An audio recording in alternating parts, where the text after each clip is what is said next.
7 o'clock. I'd like to call the Marine City Commission meeting to order, March 2nd, 2023 at 7 p.m.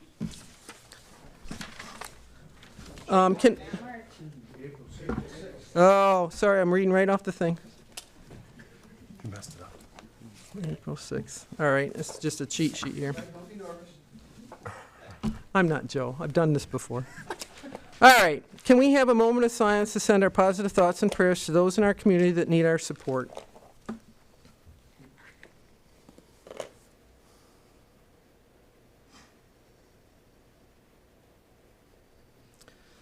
Thank you. Can you please stand and join me for the Pledge of Allegiance?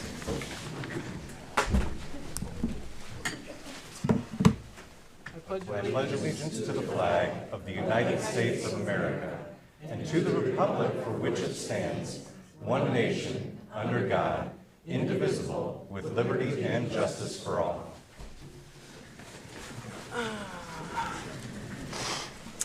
All right. Roll call, please. Commissioner Bryson. Here. Commissioner Hendrick. Here. Commissioner Hillfrank. Here. Commissioner Clausen. Here. Commissioner Rorick. Here. Commissioner Ross.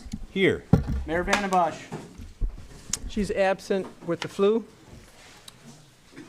Interim City Manager Heslop. Here. And City Attorney Davis. Here. I'd like to make a motion that we excuse Mayor Vandenbosch. Support.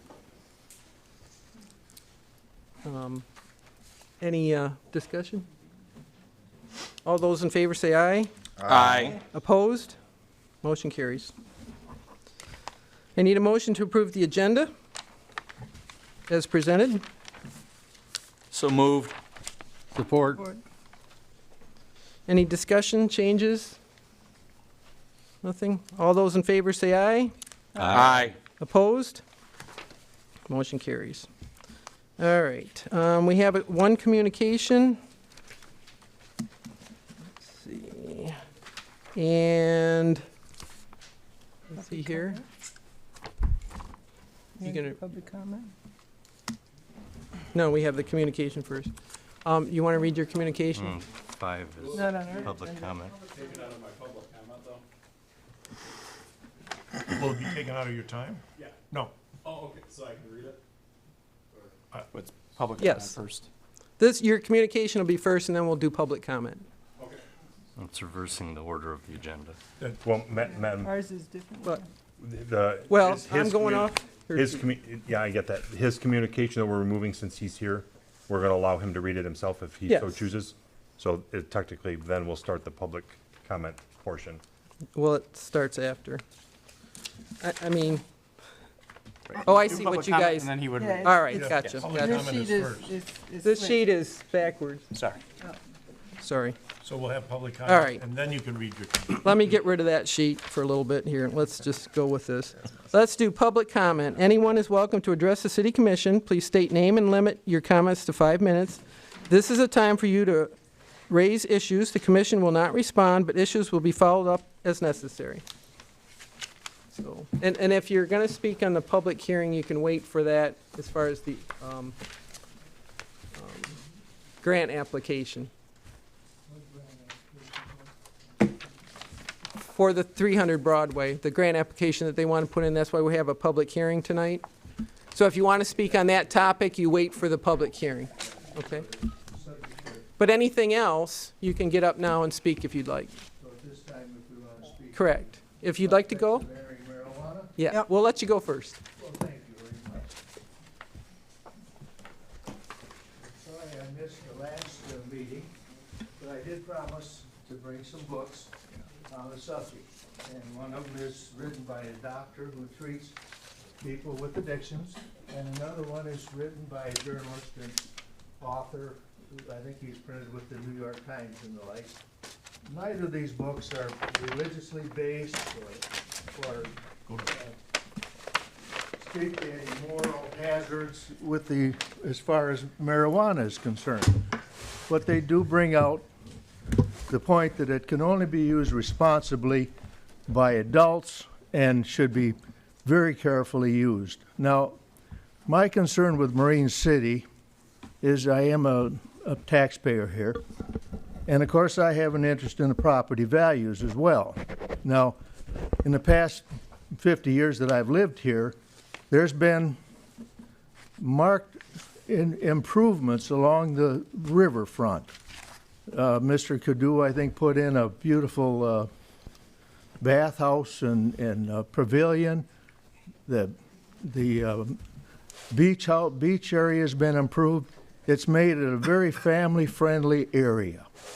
And in addition to that, it's attracted some very wealthy investments. For instance, the Terhune increase in building that place next to the Catholic Church down there. Now, the taxes from that place probably are far in excess of $15,000 a year. And you'll notice at St. Clair in Water Street, another developer, if not the same one, has added more condominiums. And each one of those is going to bring a great deal of funds to this city. And if you walk Water Street, you'll notice at the corner of Broadway and Water Street, there's a vacant lot. And next to that, there's the old Owen Studios house, which is under distress. And then next to that, the Action Auto, that I don't think is any longer in business. But those are prime areas for somebody to come down and develop condominiums in this area. And that will only happen if this is a good place to live, where people want to live across the street from the waterfront in the beautiful parks that have been developed through the hard work of many people for many years. So there is an economic interest in this. People talk about a $50,000 benefit. That's not quite right. The city might get 15 of that. The rest of it goes to the state education fund, the state road fund, the county funds. We only get a slice of that. In addition to that, you look at the offsets. Now, if you're talking 1,000-foot offset, that's from each lot line of the property that's under development. So that adds up to almost a half a mile from front to back and side to side of the property that you're kind of tying off and restricting any future developments. So at least future developments that for residential or religious and things of that nature. So you are going to restrict property values in that area as well. So in addition to that, if this city becomes the go-to place, and we would be the first city in St. Clair County, and the only city in St. Clair County, at last I looked, to sell marijuana. Now that turns us into the go-to place. And that, if you're going to have people coming down, and it will be illegal to smoke in public, but I'll tell you right now, if you want to see underage people smoking cigarettes at 3 in the afternoon, you don't have to look very far in Marine City, because those kind of police actions would be futile, especially if you have people down there smoking a joint, the policemen come, and you're going to have a minnow net to find the cigarette. So we're looking at a lot of hidden expenses, potential losses of revenues, and impacts on my property as well, because I have a large home suitable for a family, and I came to this city because I had 2 very good school systems in a small community where everybody knew each other. And if you detract from that, if this becomes the go-to place on a Friday night, so the children of your community can't go down there and fish and watch the boats without smelling marijuana, there's a price. So thank you for your time. Please give me the books back when you're done sharing them, because I'd like to put them in the schools. Thank you very much. Thank you. Thank you. Thank you, sir.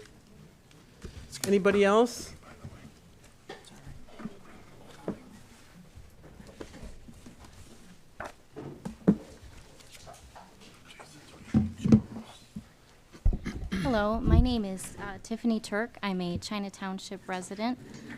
You've probably all heard about Jeff Baum and the county commissioners' wish to increase industrial development on Marine City Highway.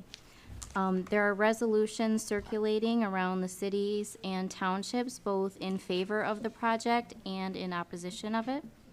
I would encourage you to draft and adopt a resolution in opposition to the county's desire to give Ira Township these funds for water and sewer infrastructure. This push to develop isn't in the best interest of the whole county, it's in a few special interests. The wade trim study the county paid for last year included public surveys, and they showed overwhelming opposition to mass development and wishes to preserve the rural character of Marine City Highway. Marine City is made special by the embrace of tourism, small town, waterside quaintness, and the quiet of the surrounding countryside. Many people still want to experience and embrace our small town communities, and the busier life gets, the more we are seeing them search out small towns like this to visit, support, and to spend money at. Creating an industrial corridor on Marine City Highway will only harm that. These small towns, once gone, will be gone forever. Just think of how New Baltimore has been forgotten in the busyness of Chesterfield traffic. If we don't take a stand for our communities now, the next generation will never know what a small town rural community looked like. The alternative to the loan to IRA being pushed from some of the commissioners is to evenly distribute the funds among the communities. It would break out to about $3 million for each district, so approximately $500,000 for each community. I would encourage you to go after the ARPA funds to build on the foundation that we have here. Thank you. Thank you. Before we go any further, you guys all want to come in? Yeah, no problem. Have a seat.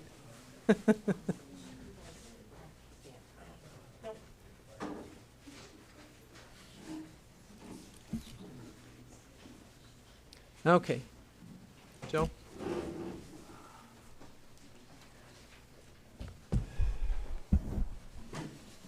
I'm Joe Moran.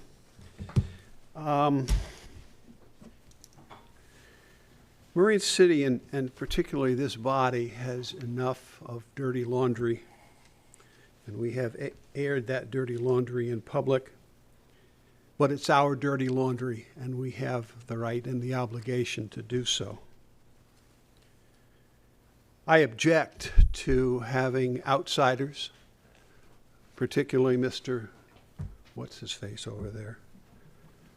Richley, appearing at this body, dipping into Marine City Commission business. It's not his business. I'm going to call upon the mayor of Marine City to have a conversation with the China Township Board Supervisor, Vern Westrick. Mr. Richley is a East China Township trustee, and have the mayor ask Mr. Westrick why one of his trustees sees fit to comment, carry signs, be abusive, and use profanity in front of this body, and ask Mr. Westrick to keep his trustee in his own yard. Thank you. Anybody else? Alan?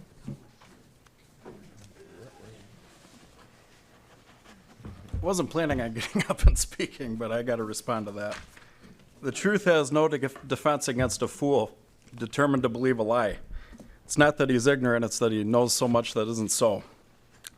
Before I get to my prepared remarks, I gave you each a copy of the United States Constitution and Article 1, Section 5, which he seems to have a very fundamental misunderstanding of what those are.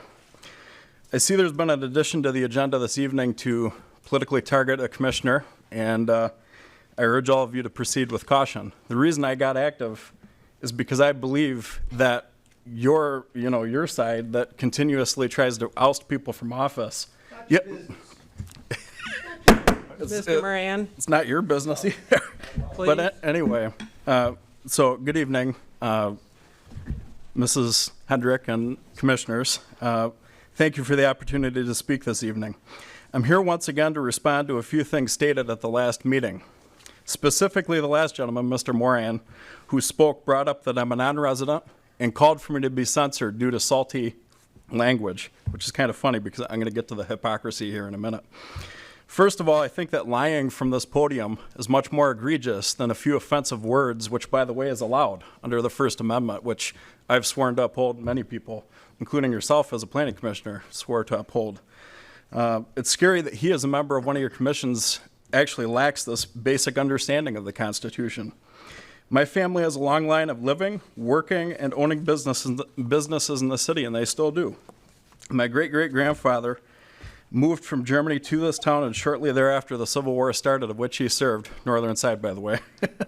So I guess ruffling feathers runs in the family. Half of the people that got up to speak at the last meeting were not from this town, and what's funny is the reason he singled me out, and he still continues to single me out, is because I don't share his political philosophy or motivations. Now, if I got up and attacked Lisa and said the former mayor was the greatest thing since sliced bread and honest, imagine saying that with a straight face, he would not be opposed to me speaking. He's just pissed I'm not saying what he wants me to say. Notice that he did not refute my statement of fact that she's a liar, because even he knows it's true. Now, on the issue of my salty language, he must not have a very good memory, because he stood right here at this very podium at the February 2nd commission meeting. The same gentleman came to this podium and said, and I quote, "Karma's a bitch." You said that, and here it is. I'm going to leave you with one thing. Karma's a bitch. Yikes. That was at the 1 hour, 13 minute, and 47 second mark of that meeting. This is the same guy and people on his side that wanted to oust Lisa without due process and kick out a duly elected leader. The same people that defended the former mayor in her quest for full power of this commission that miserably failed. No one takes you seriously. You've lost all sense of credibility. Now, one more thing that your former mayor and some other clucking hens keep saying, that Commissioner Hillfrank should resign. She claimed that he was charged with a felony. That's a lie, and she knows it. He was not charged at all and had nothing to do with a felony. The county prosecutor wouldn't touch that case with a 100-foot pole. It's a flat-out lie, and knowing that she allegedly has a degree in criminal justice, I must be just handing him out now. But you would think she would have a basic understanding of how the legal system works. But you know how you know she's lying? Her lips are moving. Until Commissioner Bryson makes a motion to investigate the corruption of your former mayor and retroactively votes to censure and remove her from office for her transgressions and blatant abuses of power, I would highly suggest that people focus on the positive things happening in the city and settle down. But I think that, just one more thing. If you're going to sit there and the only thing you can attack me on is that I shouldn't be here because I'm not from here, you obviously lost the argument off the bat. So, thank you.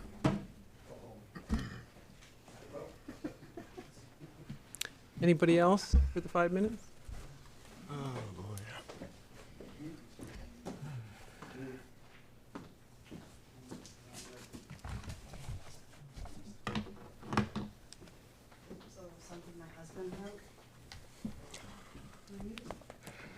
Regarding marijuana that we don't need here in Marine City. My name is Catherine Warner. I live on South Main Street in Marine City. I have voiced my opinion several times against marijuana. We don't need it, and that shows it too.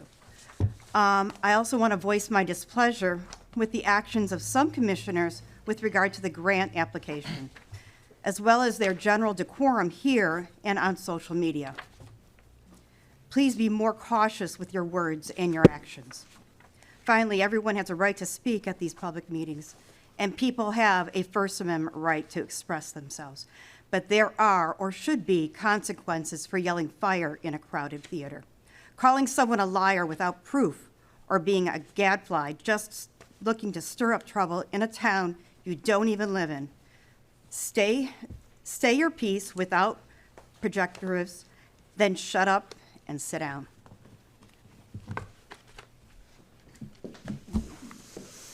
Anybody else? Going once? Going twice? All right, we're going to move on to the next thing. Approve the minutes. Need a motion to approve the minutes from March 16th, 2023. I make a motion that we approve the minutes Support. as last submitted to us. Okay. I have a motion and support. Any discussion? Okay, no discussion. All those in favor say aye. Aye. Opposed? Motion carries. I need a motion to approve the consent agenda, the Community and Economic Development Committee meeting minutes of March 1st, 2023, the 300 Broadway Committee meeting minutes, January 23rd, 2023, the City Manager Search Committee meeting minutes, March 8th, 2023, and a business license for Eastwood Sportsman Club. I need a motion and support for that. Make a motion that we approve the consent agenda items A through D with the last correction we received to A. Support. Any discussion? Okay, there's no discussion, I forgot. All right, roll call vote. Commissioner Bryson, Yes. Commissioner Hendrick, Yes. Commissioner Hillfrank, Yep. Commissioner Clausen, Yes. Commissioner Rohrig, Yes. Commissioner Ross. Yes. Motion carried. All right, on to financial business. Expenditures, I need a motion to approve expenditures including payroll of $209,683.23. Move it as stated. Support. Any discussions or questions on the expenditures?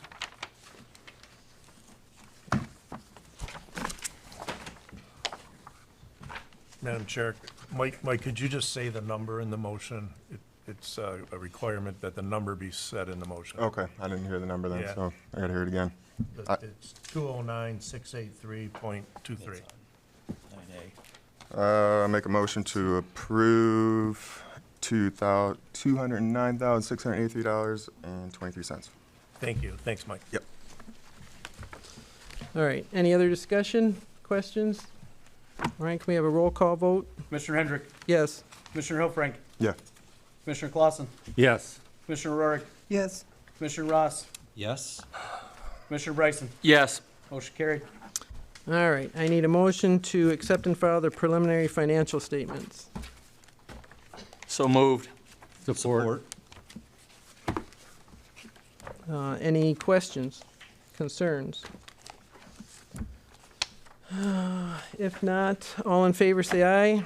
Aye. Opposed? All right, now we're going to move on to the public hearing. All right, notice is hereby given that the commission will conduct a public hearing at, what is my phone here? 7:20. 7:23 to receive public comments on the MEDC/CDBG Public Spaces Grant. Please limit comments to 5 minutes, please. Laura?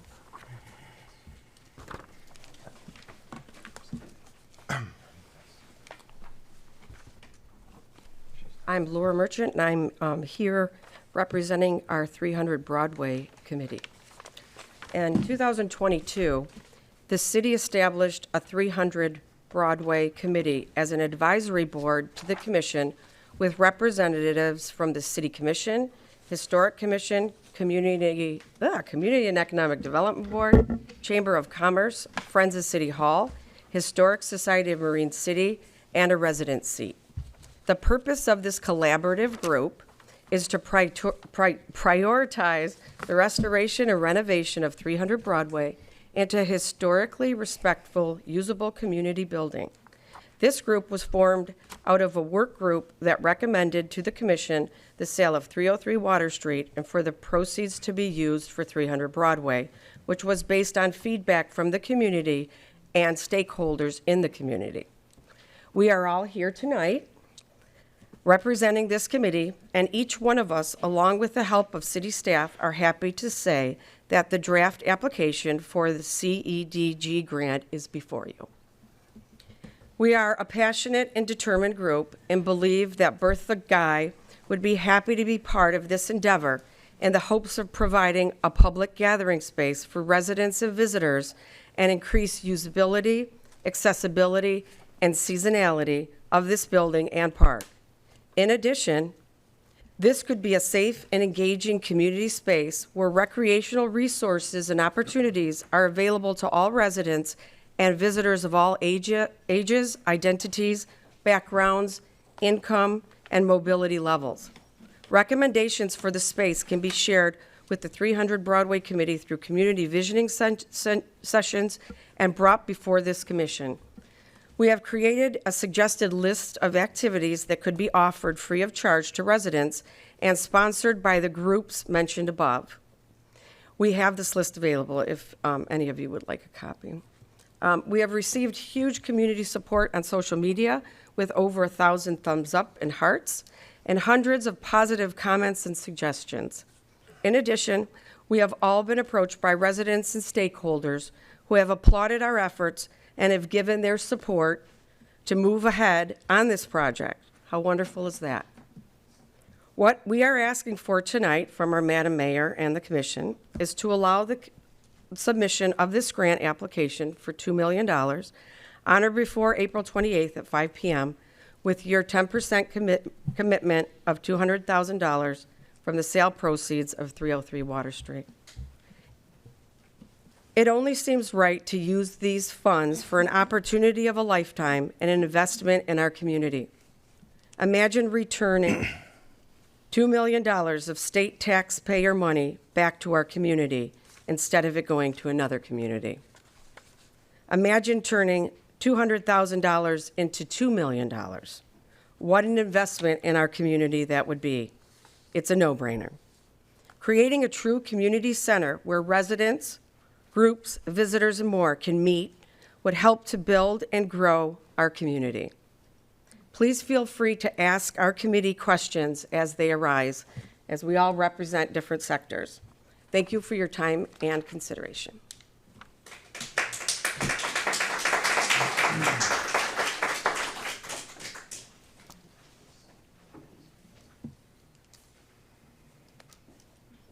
I'd like to piggyback on something that Laura just alluded to. Can you identify yourself? I'm sir? sorry, Joe Moran. Good to meet you. Rewind it and start over again. Laura alluded to the fact that this commission embodied a committee to investigate the city's property at 303 Water Street and 300 Broadway and to make recommendations as to what would be done with that property. We held open meetings, listened to people from the community, listened to what they had to say and their concerns. We also spent a great deal of effort in researching the values involved in those buildings, what the values were to the city, what the return to the city would be on using various scenarios with the buildings. And we determined without a doubt that the best return to the city would be the sale of 300 Water Street and to have those proceeds used to upgrade the facilities at 300 Broadway and to use those monies as seed money to get grants to further that process. That recommendation was adopted unanimously by this commission at the time, anyway. To say that the proceeds from 300 Water Street could be used in another way, okay, but so far, after months and months and months, no one has come forward with an idea as to how that money should be used. We have an opportunity, as Laura mentioned now, to use that as seed money for $2 million to upgrade that building. It's not going to completely upgrade that building or restore it to its historic grandeur, but it goes a long way to providing a usable facility for this city and is by far the best investment this city could make with that money from the Guy Center. And let me dispel a myth that seems to be very popular in this town. Getting a grant from the state or the county is not a waste of taxpayer money. We pay the taxes. That's our money. and we have an opportunity to get it back. If we don't take it, it goes to somebody else. Many of you in this audience have insurance policies that are issued by mutual insurance companies. A mutual insurance company is a company that pays dividends. Those dividends are supposedly great sales catches for people. Oh, we're getting money back. You're getting your money back. You overpaid on your premiums, and they're giving you that money back. It's the same idea here.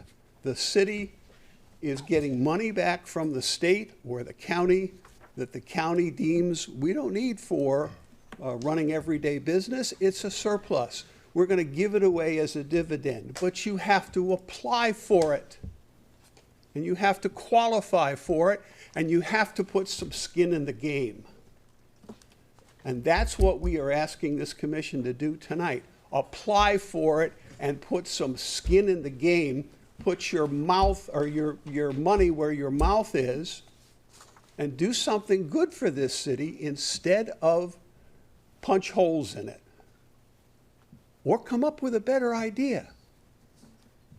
Thank you.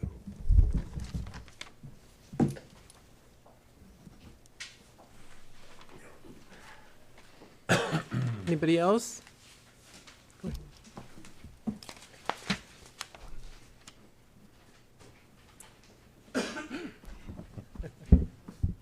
I'm Cheryl Zimmer.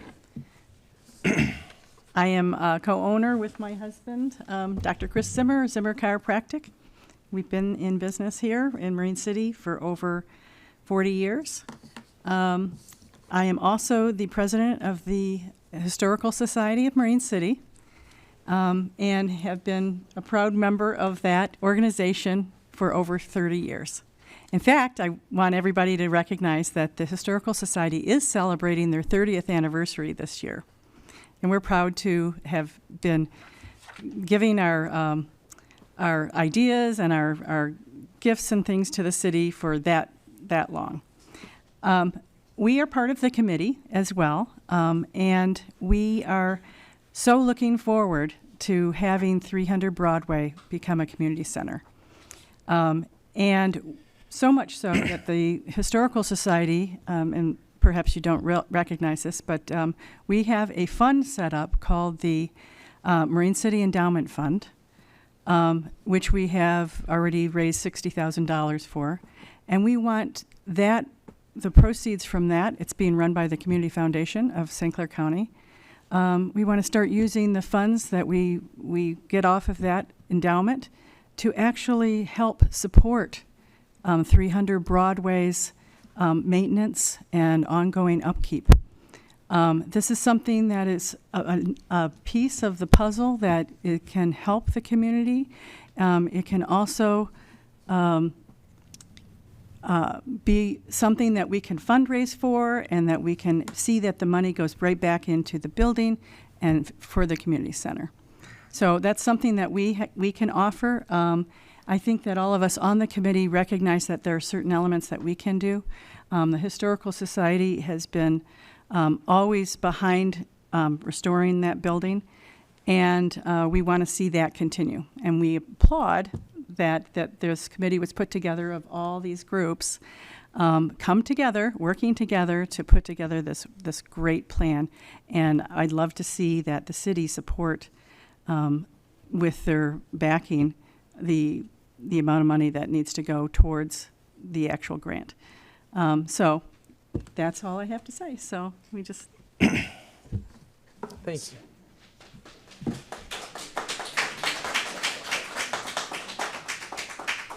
Who's next? Todd?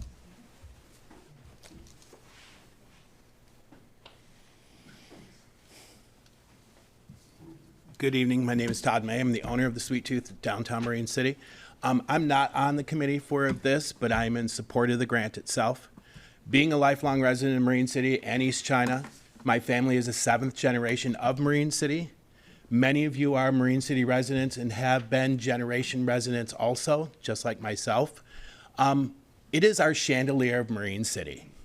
Basically, I used to work in hotels, and if you have a meeting space, it's just a meeting space. You put a chandelier in the middle of that room, it's a ballroom. That is our ballroom of Marine City. By developing and trying to get a $2 million grant, that is unfathomable to me that we would not want to do this. The building's not going anywhere. I don't know if we'd rather sit there and watch it rot away or make it spectacular that it already is. My family and the generations helped build that, help put money into it, help maintain it.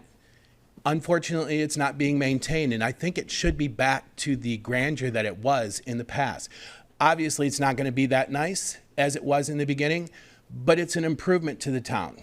We've had so many different events there. Weddings take place there. People get engaged on the property. We have an ice skating rink in the area in the wintertime for the community to enjoy. Unfortunately, this year they couldn't enjoy it too much because we didn't have winter. But the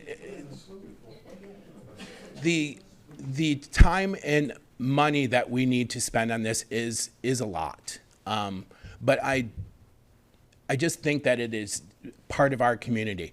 All of us pretty much sitting on this board here are lifelong residents of Marine City. Our parents are residents of Marine City. We should preserve just this chandelier in Marine City. Thank you.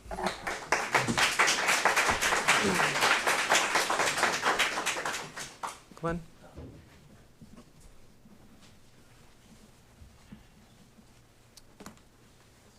Hello, my name is Glenn Evans. I've been a resident of Marine City for over 30 years. I live on Delina Street. I've read the proposal. It's a great proposal, well written, nicely done. But one thing I'm worried about is the actual cost.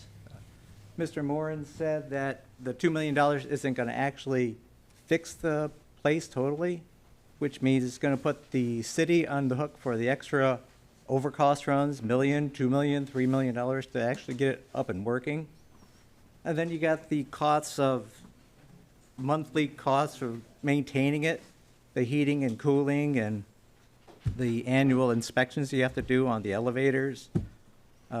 It's a big cost. I hope everybody thought about those extra costs into it. I don't know if it raises taxes or what. But then you might have to get volunteers to maintain it 7 days a week if it's going to be a welcome center, or you're going to have to hire more people for the city, which is more costs. So I'm just worried that that $2 million is going to cost the city an extra $2-3 million in the long run. So, thank you.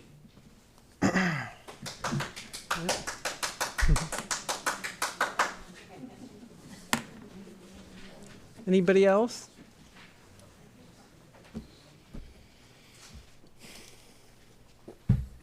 I'm Louise Butel. I'm not a longtime member of Marine City, but I have learned to love it, and I have learned to love Old City Hall.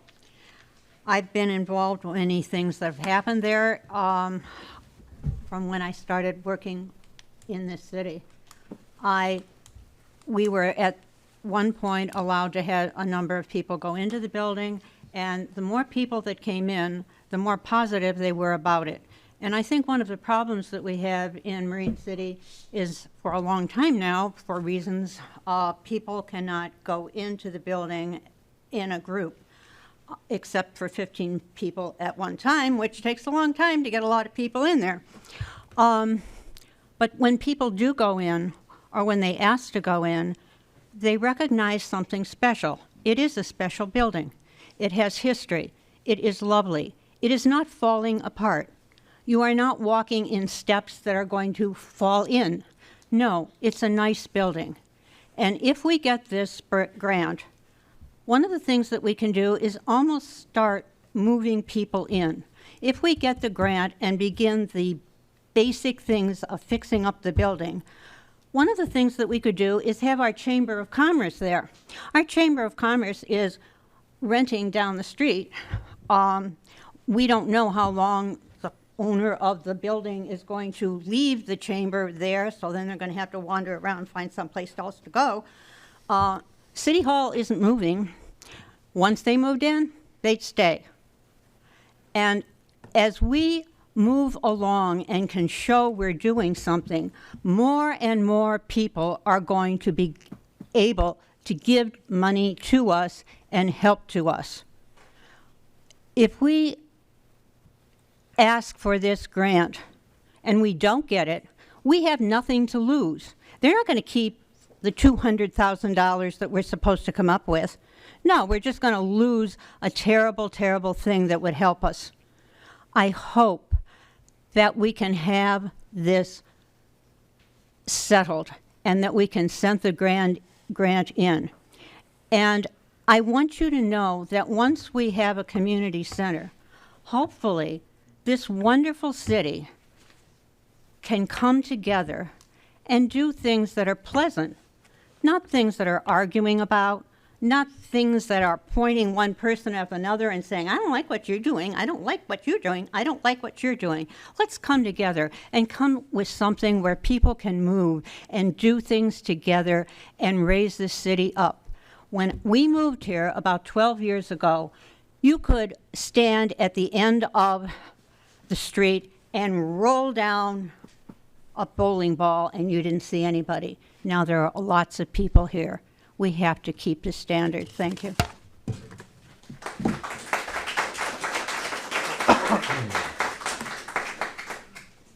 Anyone else?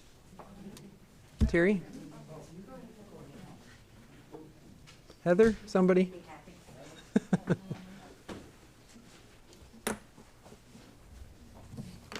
Hello, Heather Bachram, and again, I represent the Historical Society of Marine City. And I'd like to bring you up to date just on a few of the uses that can be offered free of charge for Marine City residents at 300 Broadway when restored to a community space. I've been in touch with two people who've offered to meet with the 300 Broadway Committee and the nonprofit groups at Old City Hall next week. Carol Bublitz is a nutrition instructor with the Michigan State University Extension. She provides hands-on cooking classes. You don't need ovens for it, it's just tabletop. Tai Chi, she coordinates partnerships with MSUE and our organization and other organizations, of course, and can connect us to the Legal Aid Society for services in the community. Sarah Jones is the executive director of the Mid-City Nutrition Program and works with the Food Bank of Eastern Michigan. She coordinates organizations who wish to host mobile food banks and has worked with public libraries and is giving her extensive knowledge about public spaces and services. And these two people, who are bringing somebody else as well, are very excited about what's going on in Marine City, and they offered to come to meet with us. Now, I know there are some commissioners who so far have been against the application for the block grant worth $2 million. If Marine City is fortunate enough to get this grant, then the 300 Broadway building can be finally restored and made ADA compliant. The number of free services this building will be capable of hosting for the citizens of Marine City is innumerable. Not only will these services help residents in need, but also offer exciting events and opportunities for everyone. If the grant request fails, then we go back to the status quo, where 300 Broadway starts at the beginning and keeps searching for funds. I would like to say to those commissioners who would argue against this opportunity, I understand your concerns, and I know there will be challenges along the way, but I find it hard to believe that any of you would in good conscience pass over this incredible grant possibility. If you think you could create anything resembling a public open space for a community center in this new city hall here, using funds from the sale of the Guy Center, you could not achieve anything even close to what you will have in Heritage Park and 300 Broadway, where both are close to our downtown and where everyone could enjoy all the new free amenities and activities planned for the park and the building. So instead of denying Marine City this opportunity, be our heroes. Don't be the commissioners who deny the citizens of Marine City this amazing opportunity to do something great and wonderful for our town. Don't be the commissioners who go against the 300 Broadway Committee, which you put together, and ask them to do exactly what they've done. Remember, you have a privileged position on the City Commission. Please do not let any personal agenda allow you to be a commissioner who fails the people of Marine City. Instead, be our heroes. Please vote to allow the city to apply for this $2 million grant. You really cannot beat this investment. Thank you very much.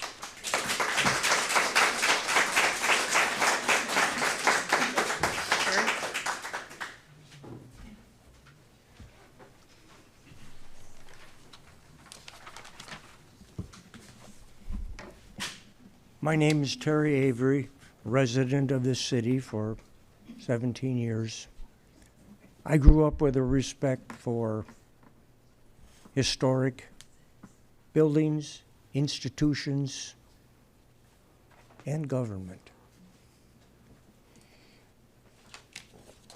That building that we fortunately have in this city was built at the end of the Civil War by the residents of this city who had resurrected a country and freedom,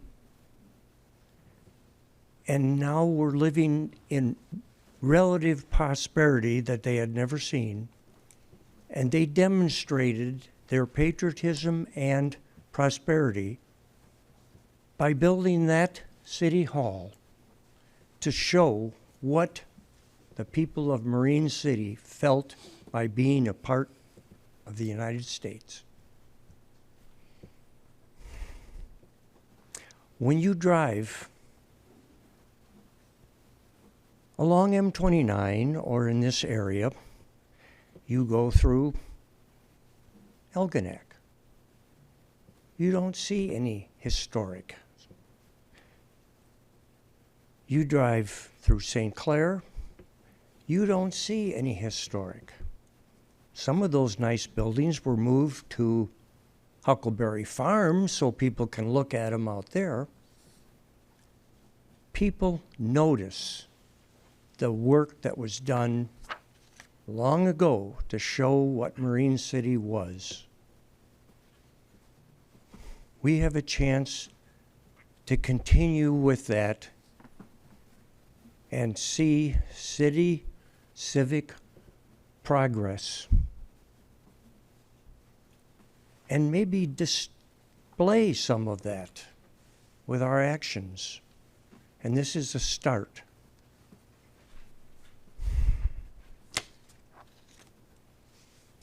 There was an old Chinese general who said that truly evil people would rather destroy their country and live in ashes so they could rule over it.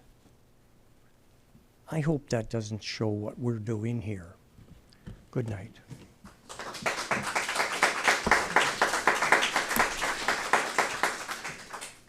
Anybody else? Didn't you speak already? Yes. I want to give everybody else a chance first.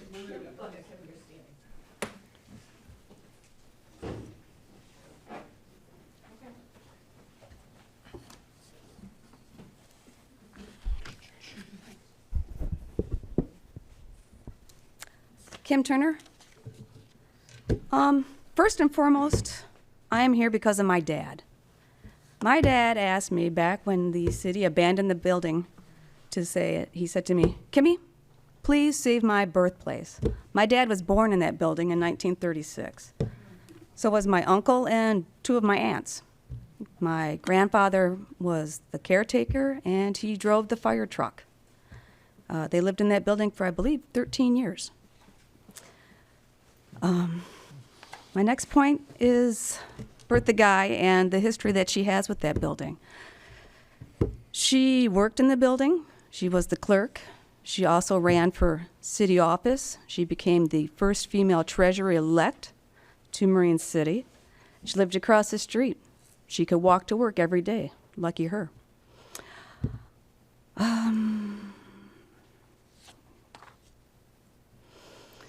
next thought is I am also the chairman of the Historic Commission Board. And our board meets quarterly, but I would like to say that that board could be stepped up and meet more and maybe be part of the governing of that building as taking care of like the endowment fund. We could make sure that we have money being generated. We could look into that. I know other communities have done this with the endowment funds. The city of Grosse Pointe Farms, Grosse Pointe Shores, Grosse Pointe Woods, all use endowment funds to generate money for their parks and all of their community centers. I don't see why Marine City couldn't use that as an example and follow their lead. I mean, it doesn't sound like we'd have to reinvent the wheel to do this. I also want to make the point that the Washington Life Center is not really a true community center. First of all, children aren't allowed. You have to be 18 or older to be a member. Plus, you have to pay a fee. A community center should be free to the people in the community come. My next point is why don't the people of Marine City deserve to have this? I don't understand it. It's like, why can't we take advantage of this opportunity? We've got a chance to take $200,000 and turn it into $2 million. That's a 90% return on our money. Tell me, I've never heard that kind of return anywhere on anything. I mean, and as far as the tax part, 2,000%? Sorry. Anyway, it's huge. It's better than 50-50.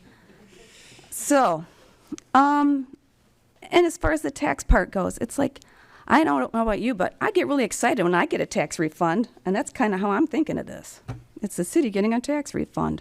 Oh, and we get to use it to gussy up the City Hall, or 300 Broadway. And honestly, the city doesn't lose anything to apply for this grant. All we ask is that you put the money from the sale of 303 Water Street, set it aside, and if we don't get the grant, you don't lose any of the money. It's not like you're not going to keep the money. And it's not like the city's roads and aren't. It's not as if the city's roads are going to get fixed in 2 months, or we can make a new community center in 2 months. I mean, we will know pretty shortly if we do or do not get this grant. Also, another point is the DPW has applied for grants to fix the roads, so hopefully that comes through, and that money won't be a loss for funding roads. Okay, another point. Marine City is no longer a town that is an industrial city. We have to survive, basically, on our good looks. And if we can get that City Hall looking good, that'll help draw people. People travel around the state to find history, to go to buildings. They go to see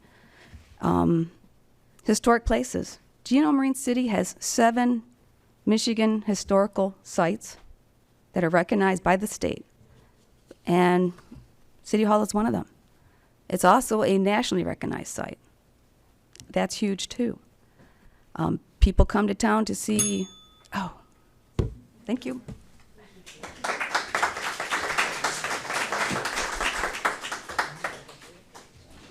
Go ahead. George.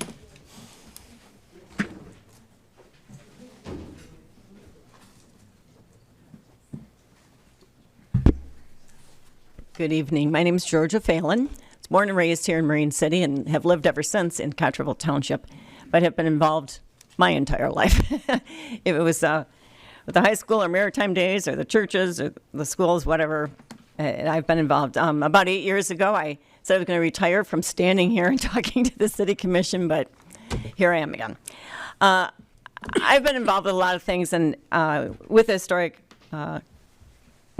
Society, as well as the Friends of City Hall, as well as the Chamber of Commerce and all of them. And I take a pretty practical view of things.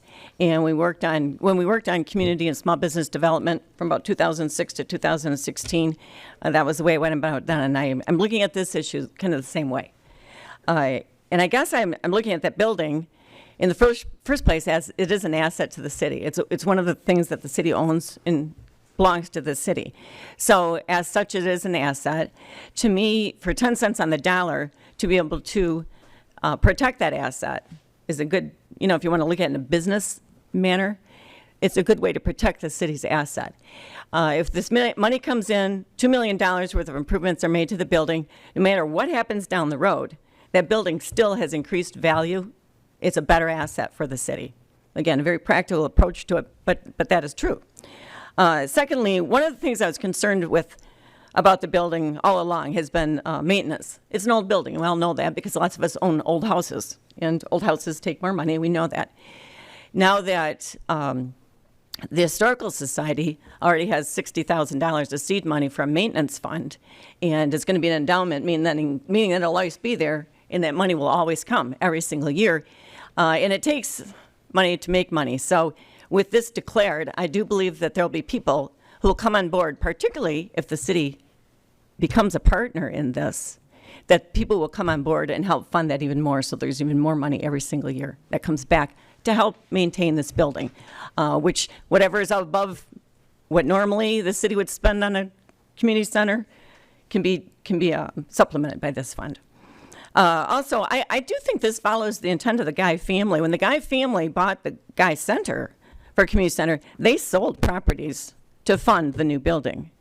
So that building that they bought that was no longer meeting the needs to be sold to fund this one, I think would go along with their intent. I saw actually Bertha Guy's nephew in the grocery store today and had an interesting conversation with him, and that's kind of how I think that's how he felt about it as well.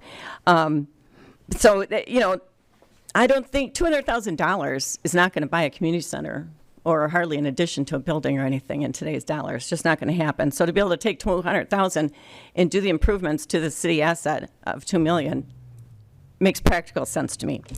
And I just want to address the taxing grant system that I think a lot of people aren't crazy about, where we send our tax monies are taken away and then we have to ask for it to come back again. And I understand a lot of people don't like that, and I'm not arguing that it's the right or wrong way, but it is the system right now. And so I think, speaking very practically, we have to function with the system that exists right now. So if we don't like that system, this isn't where we change that. That's a state and a federal level thing. So that's where that needs to be addressed. But for now, that's the way the system works. If we want to get this money back into our community that we sent out, we do it this way. And again, protect that asset for the city of Marine City. Thank you.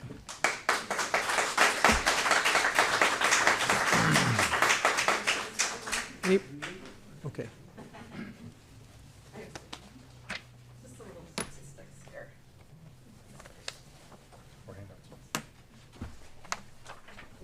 Thank you. My name is Michelle Nectar, 5th generation of sailors, by the way. Beauchamps. The building has been in my family for years. I've been in it. I want to see it fixed. I am with a fantastic community group right now, just trying to get this fixed. Been with the museum for 23 years on the board, and I just want to thank everybody for trying really hard to get this. Want to ask, please, for the money to get this building fixed. Please. Thank you.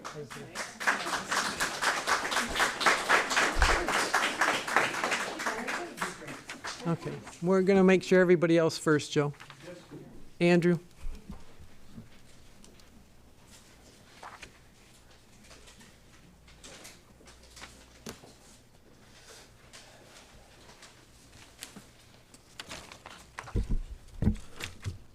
Good evening, everybody. Andrew Pakladinas. As the citizen representative for the 300 Broadway Committee, I'd like to discuss public sentiment for Old City Hall, starting with my own. When I decided to move to St. Clair County a few years back, it was the historic charm that drew me to Marine City, and Old City Hall was the crown jewel in my mind. Since moving here, I've heard from others in town that it was the very same historic charm that lured them to move to Marine City as well. Since I moved here, I very quickly became attached to and involved with Old City Hall. I joined Friends of City Hall, and am now proud to call myself the president of that organization. Through Friends of City Hall and my other involvement in the city, I have had an opportunity to speak with countless residents, and often Old City Hall will come up in conversation. I'm happy to say that nearly everyone I've spoken to is a big supporter of 300 Broadway. Many see the building as a shining example of the architecture of its day. Others have fond memories of the building when it was still in use by the city, and some just think the building is cool. Most importantly, nearly everyone shares the sentiment that the building, despite its flaws in past, is an iconic feature of the city, recognizable by residents and visitors alike. Speaking of visitors, it would be foolish of me not to point out that I have never once heard a visitor speak anything but admiring words towards our Old City Hall. Folks from so many communities that have lost touch with their histories visit Marine City and are enthralled by how we have embraced our own history. For the tourists that visit our town, they get a glimpse of what their own town may have looked like. Some may even remember when the city they grew up in shared many similarities to our historic city. I've heard in the past from a small but noisy minority that the building is unwanted and unloved by our residents and needs to be torn down or sold. These people are a drop in the bucket compared to the support for this building. Some say that the failed millages proposed to fund renovations in the past are proof that the residents don't love this building. That is totally false. To me, those votes were not a condemnation of the building, but the result of a tough choice for financially struggling residents trying to put food on the table. This time the money is already spoken for, and there will be no tax increase. There will be no financial impact on our residents, but they will receive a beautiful and functional community center. If we don't go for this grant, another town will still get the money, and it would be foolish for us not to try. I'd like to make a final comment to the naysayers. If the city moves forward and we do receive this outstanding grant, the people that do not support Old City Hall will be unaffected. Their taxes won't be raised. They don't have to use the building, and they can just drive right past it like they always have. However, the rest of the community will be able to use the building to its full potential for decades to come. On the flip side, if we elect not to go for this grant opportunity, the naysayers will be in the same exact situation, either continuing to drive past the building like they always have, or worse, deciding to tear it down. The rest of the community, however, will be deprived of a community center, deprived of their heritage, deprived of everything that could have been, and furthermore, the entire country will be deprived of one of the precious few remaining examples of 19th century civic architecture, which is absolutely priceless. Thank you very much.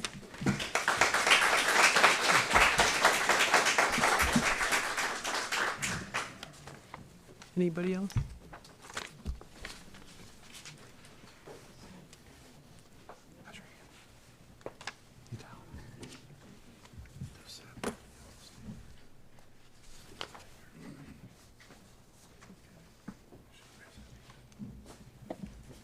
Keith Jenkins from 809 Water Street. I came here tonight totally unprepared to talk to you guys at all. I have my little black folder like I usually used to do.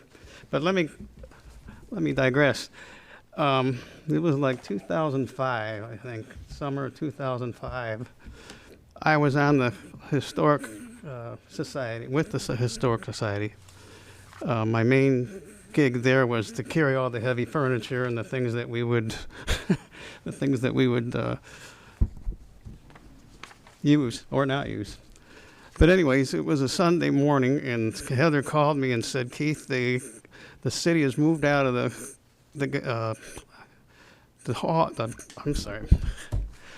city has moved out of the building, and they said it's condemned." I just went, "Condemned? Why?" She said that they said the tower is falling off. Now, this was the city manager and Mike's boss. I'm not going to drop any names that came up with that. So I got on my bike and I rode over there with a pair of binoculars, because they had stretched the fence all the way out to the street. That was so people wouldn't get hit by the tower falling on them. But anyways, I looked up the side of that building, and the tower especially. There wasn't a crack in anything. There was nothing to say that it was falling down. And to make sure of that, Bill Clausen came with me, and we put a laser inside the building and measured. And then outside, we took a man lift and went up that tower. And I was carrying around these little pieces of paper that was about that wide, because that's what they said. That's all it was out of plumb. Out of plumb means it was straight up and down. So that whole thing was ignited, and the people went crazy. It split the city in half, basically, the people that wanted it down.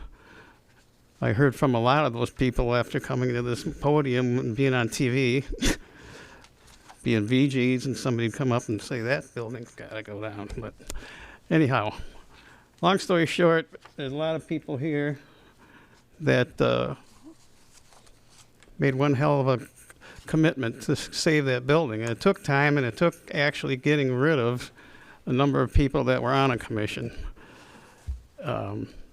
Lisa's mom was on it. She didn't have any problem with that building. And I think Masha, what was her last name? Trush. Yeah. She was also a commissioner, and the rest of the people was just telling the press bad news, and everything's screwed up and falling down.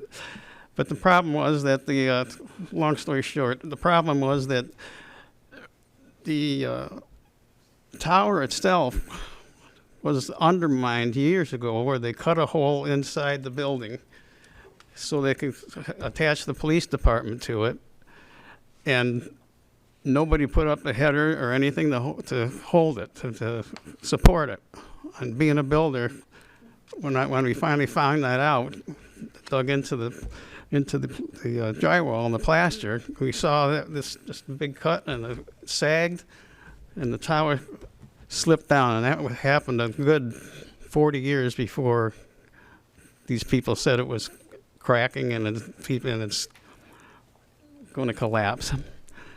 But anyhow, that was a long, long haul to save that building. And a lot of people made all kinds of contributions, and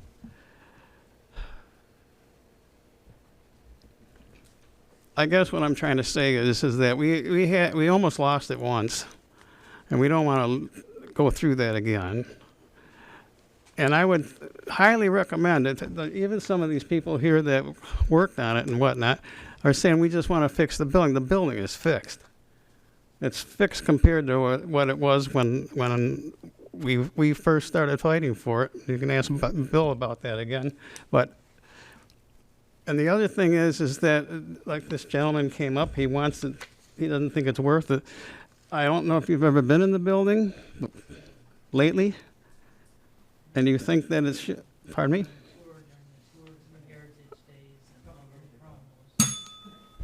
Okay, well, with that, I'll go sit down. My wife's mad that I got up tonight, so I got. It's all right. Thank you. Anybody else? You want? I guess I have a couple quick questions. You want- I don't see a need even to go up there, but I understand that if my memory's right, that building was historic because of the architecture firm. And also, Yeah. $200,000 sounds like a real bargain for that building down at Guy Center. I wonder what, hopefully you'll sell it for half again that much. Where would that 100,000 go? We'll discuss that next. We'll get into that for you. Thank you. Anybody else? Ray? Yep. First of all, I'd like to know is that. No, it's wrong. It's an hour Don't off. want to get on daylight savings time? You don't want to feel like the meetings are so long? I mean, what's the point? Come on, guys. Okay, turn it around, bring it to the right time, let's go. Says 8:12. Anyway, there's not much I can add to what's been said. I would like to thank the 300 Broadway Commission for all your work. I was on the first 300 Broadway Commission, which was all of like deja vu to what's going on here. I would like to make a couple comments. I know Commissioner Hendrick at the last meeting said that people are going to be really angry if that money from the Guy Center is going to be used to help renovate that building. I'd just like to point out, it's already been brought up, the original gift from the Guy family was 2 houses. The city turned around, sold those houses, used that money to buy the Guy Center.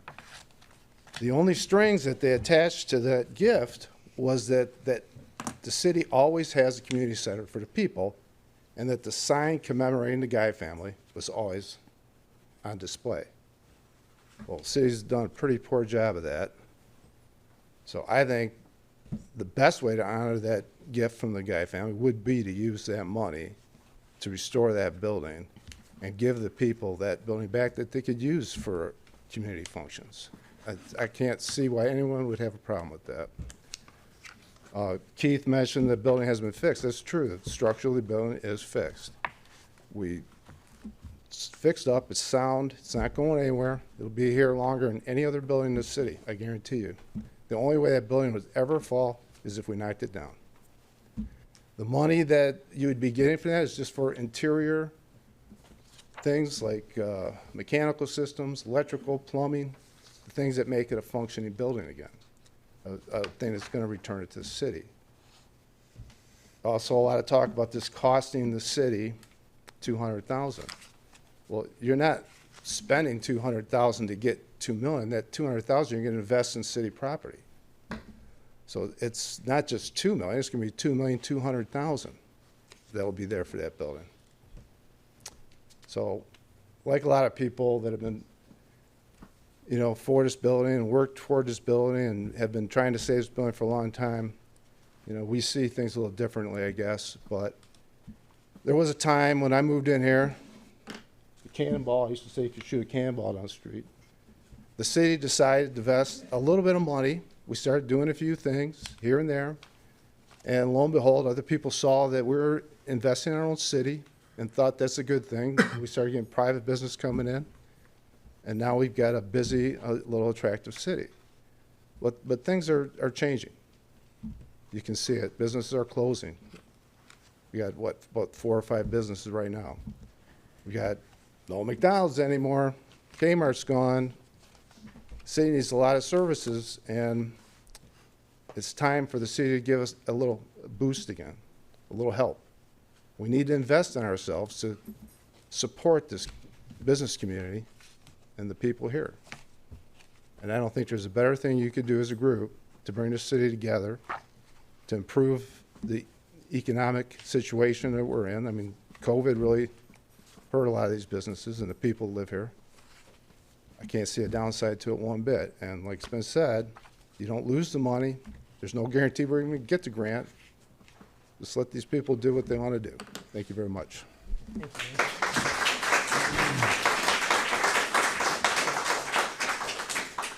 Anybody else? Going once, twice. You're on, Joe. Last up. Thanks for putting up with me. I just want to take a moment and respectfully respond to the gentleman that is concerned about how much money this building is going to cost the city. First of all, the building already costs the city money. It's a city-owned building. We are responsible for the maintenance. And whether that building is rehabbed or not, the city is still on the hook for that maintenance. An unrehabbed building is not going to get sold anytime soon. We've had that building up for sale for how long, and there were no takers. Rehabbing that building allows us not only to provide opportunities for the citizens of the city of Detroit to use for activities on a free basis, but within the plans for the future use of that building are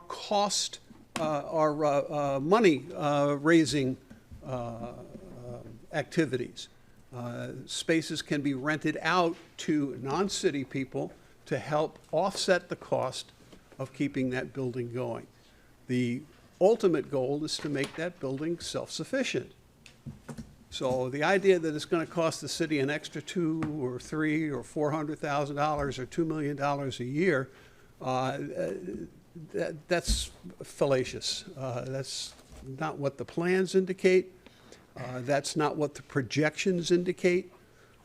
And I think that the city will be very happy with the returns that that building, once renovated and usable, will be able to return. Thank you.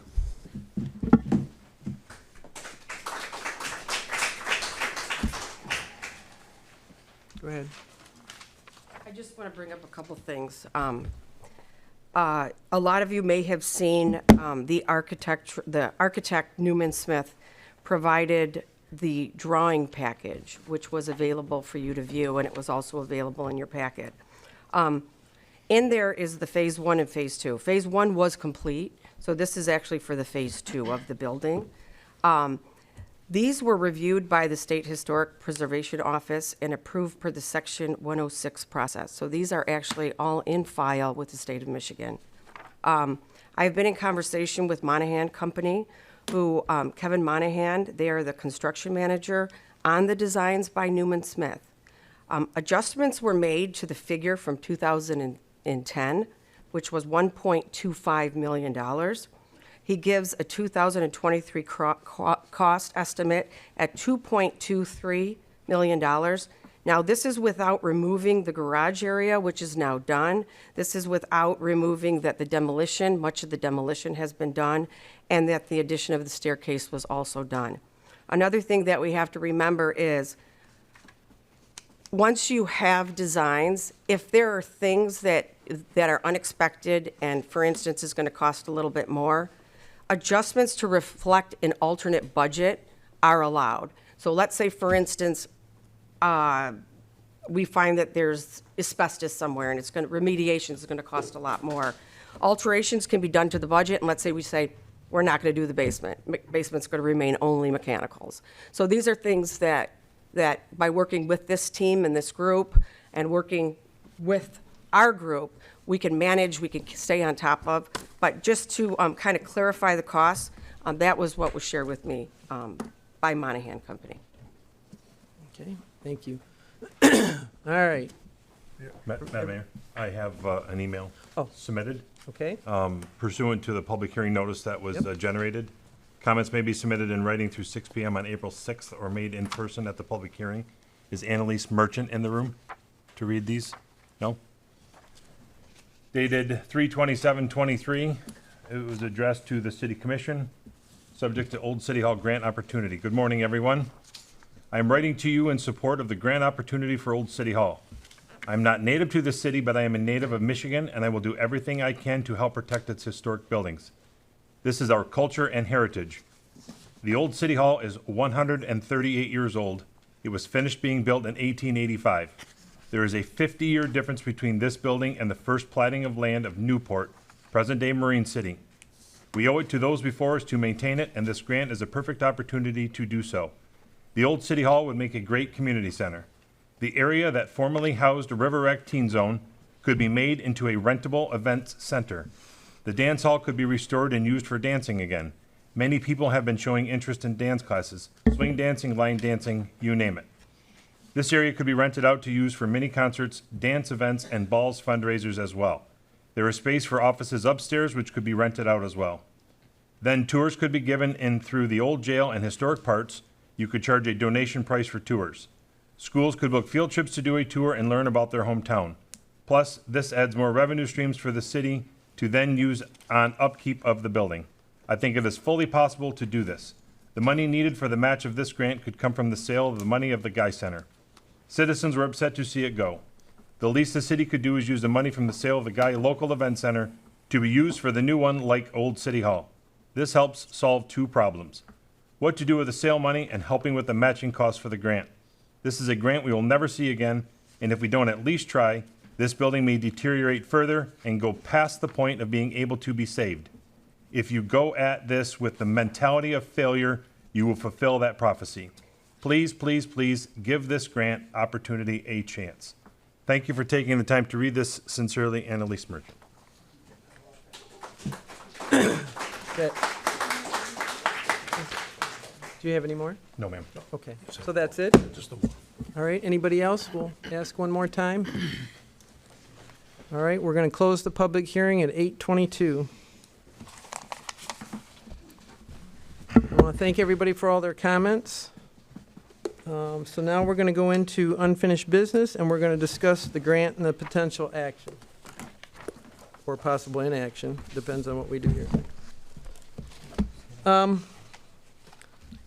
took note of some of the items. One of the things, and I remember when we were on the board together, the Monahan Company, and I remember all the trouble we had back in the day, and you had to broker to try to get them to finally come back and fix things. Would you really recommend using the Monahan Company? I mean, yeah, the Monahan. There was issues. Yeah. I can't totally remember what they all were. It was all the. I know we put a punch list together at the end of the project and they came in and Finally did it, but I know we owed them like $125,000 and they didn't want to finish the deal, and I know you worked hard to get them to come here to finish that off to get it you know, it's taken like care of. you put it up for bid. Yeah. The best company wins. All right. I don't think any recommendations are being made. They're just the ones that were behind you. Yeah. They're the most familiar with the project. Oh, yeah. And just,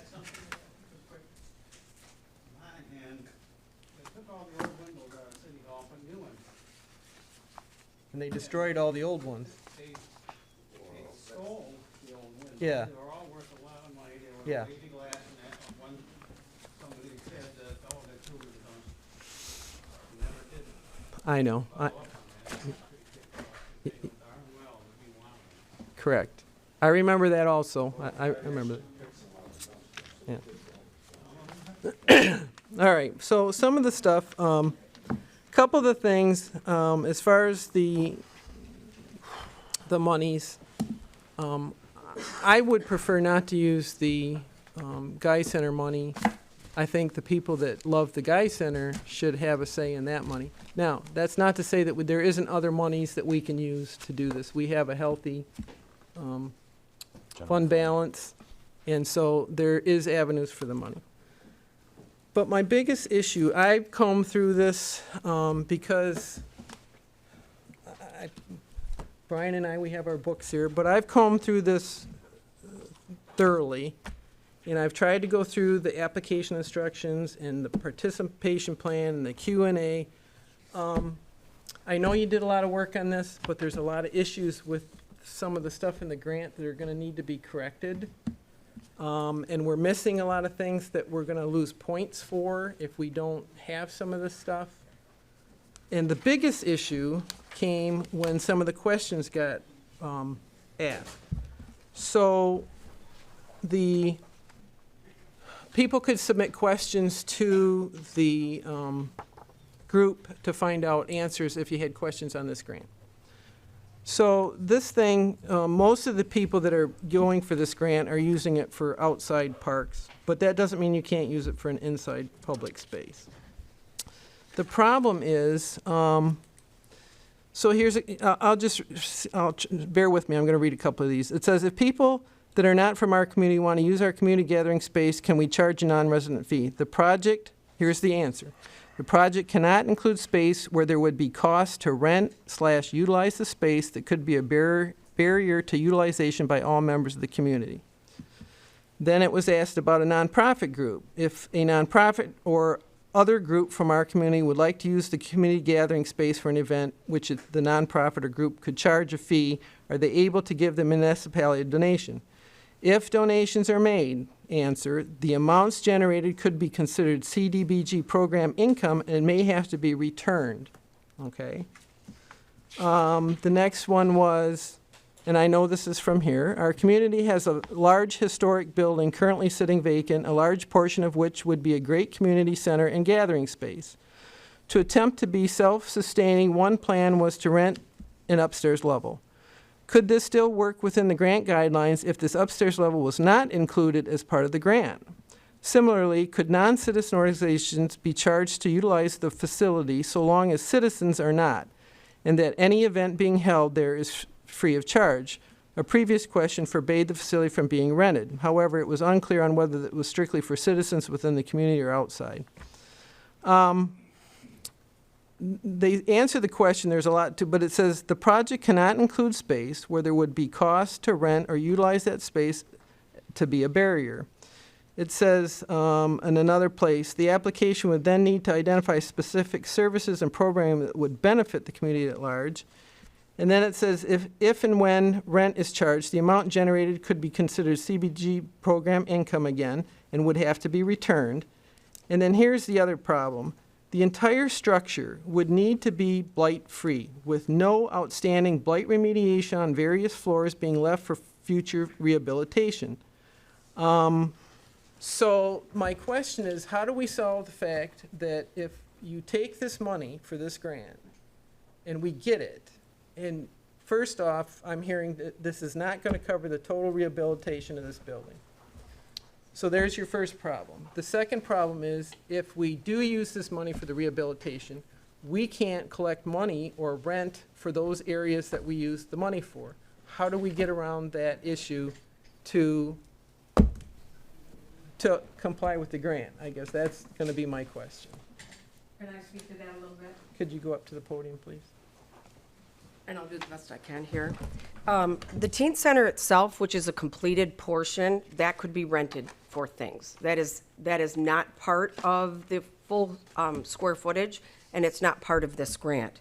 Correct. But So hear me out. So if let's say, for instance, the Chamber of Commerce, and I don't know this because it would have to go before the board, but if the Chamber of Commerce wanted to move there is an office, they could rent that section, and that section is excluded from that. So you could make some income that way. Another thing that, as we were kind of brainstorming, was, because you know that these were questions that our group asked. Yes.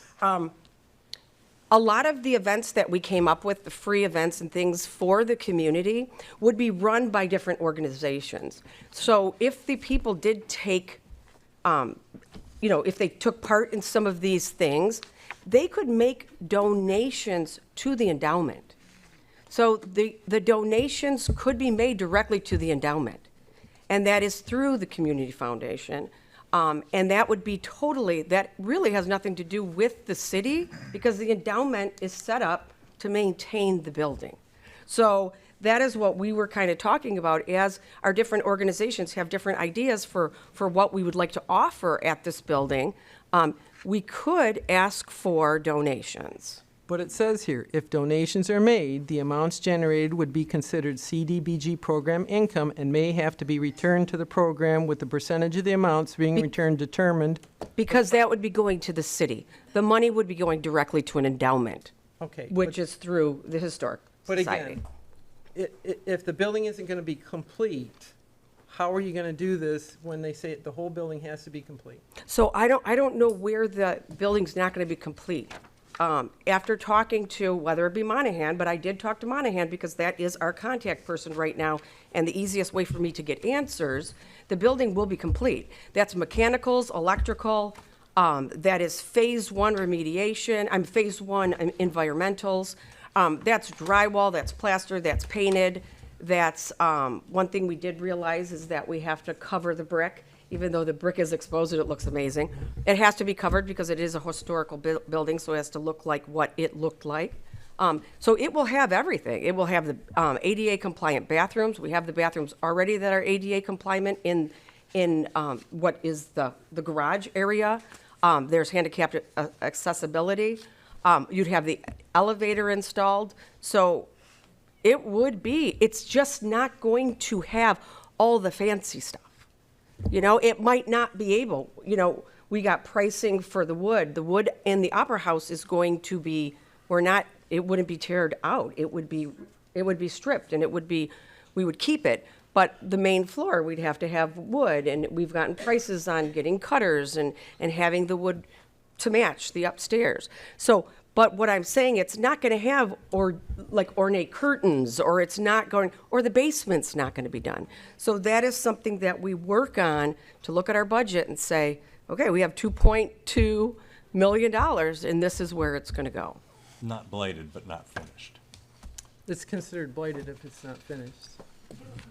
It will. Yeah. It will be finished. It will be painted. It will be, but it's not going to have. Unfortunately, it won't have a chandelier because it is the chandelier. But I mean, it will be basic, but it will be open.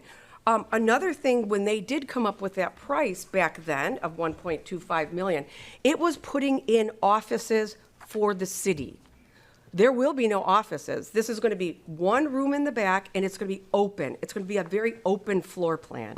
So there's going to be tables, there's going to be rooms for people to meet, there's going to be places for some of the organizations like our Life Skills to come in and bring their group and play bingo. So the sky's the limit. I understand that. All I'm saying is, first, the cost here is a draft, okay? So, and I don't, I'm just trying to make sure that we get this right, okay? You understand what I'm saying? Absolutely. I'm not trying to sit there and say whatever, but I'm trying to play the devil's advocate when they look at this, the problems that you have. So, a couple things. What they want is they want these items to be bolt down, secured. They have to be tangible. Yeah. It's not going to move. But we have $74,000 for a Christmas tree, $8,000 for a liner, and the big one here is $60,000 for a basketball court. And let me finish on this. First off, I would want to ask the neighbors in that area about that, and then we don't have any pictures or wherever this is going to go, but I would be concerned about the basketball thing because first off, this is a historic park. And then you have to talk to those poor people that live there. Not that I'm against basketball. I mean, I played it myself, but it's the noise and the stuff and the bouncing and so, you know, to me, I would think you would want to use that money to make sure you had enough money to repair the building itself. You don't have any money in here for plaster. The roof itself, I think you're way under. It says, and that's a big roof. You only have $70,000 in there for that roof, and I think that's way under. Okay, I don't think you're gonna do it for that. when Michelle did that budget estimate, I was giving her estimates, but not everything had come in. So once we get, hopefully, approval to move forward, I will sit down with her and go through things. So for instance, like you said, there's tree removal for $4,000. That has to be handled by UGLUG. So that has to be handled by Marine City. So that comes off of that. So that comes out of that column. Ice skating rink liner, Christmas tree, off, not a permanent fixture. Exactly what you said. Another thing, park amenities, benches, waste receptacles, bike rack, they all have to be permanent. If they're not permanent, they have to come off, and they have to go into the UGLUG, which is Marine City, column. So that comes off of, there's going to be two columns, right? There's going to be something that matches, like, ends up being $200,000. There's going to be one that's going to be $2 million, is how it's going to look. Sidewalk, $72,000. That has to come off of the $2 million. It has to be put into what city is going to be paying. So that is part of the $200,000. Well, that was one of the things. I know you had 9,000 square feet of sidewalk, and most of that sidewalk is good, and I don't know what's getting replaced or removed. So here's the thing. When you do this public hearing for this, this stuff is supposed to be good so that people that can comment on what we're doing, and they can see what we're doing, so we don't have, then I take it, we don't have the correct figures. No, so, that's actually, and Brian, maybe you can speak to this. What is the My reason? understanding of what this public hearing was supposed to be was to adopt and bring in ideas from the community so that we can get your ideas on what a suitable gathering space would be for you. That was the idea of that. And then we also need to have in the plan a public input throughout the process of the grant. After it's been approved, a whole system to understand and get feedback from the community on how they think we're doing, what things are in. Hey, this is maybe changed about something, or this price went up and we can no longer afford this. Are you still okay with this, that, or the other thing? Nothing can be perfectly set in stone by the time you have 45 days to complete something. Well, here's the problem, and again, I'm trying to give you the point so that you can try to improve this, okay? Right, so there have been 2 communities already. You can actually go online. I can send you the links if you want. We already have them. Oh, okay, good, okay. So let's get through, we need to get through our questions. Okay. If you mind. All right, so one of the things is, I know that was put in here about a warming center. We already have in our emergency action plans, we have other buildings that are already dedicated to that, so I wouldn't use that. Proper cost. We need to have better costs for that, including the maintenance costs. In one of the things in here, there's for the maintenance plan. I would hope we have a better maintenance plan. But you've got these people going to look at this, if I can find it.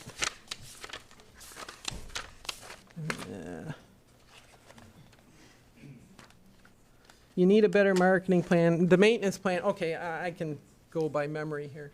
Our DPW does a great job, but you're dumping it all on these guys again, and it says in there that they work 24/7 a week, which they may be on call, but they do not work 24/7 in that building.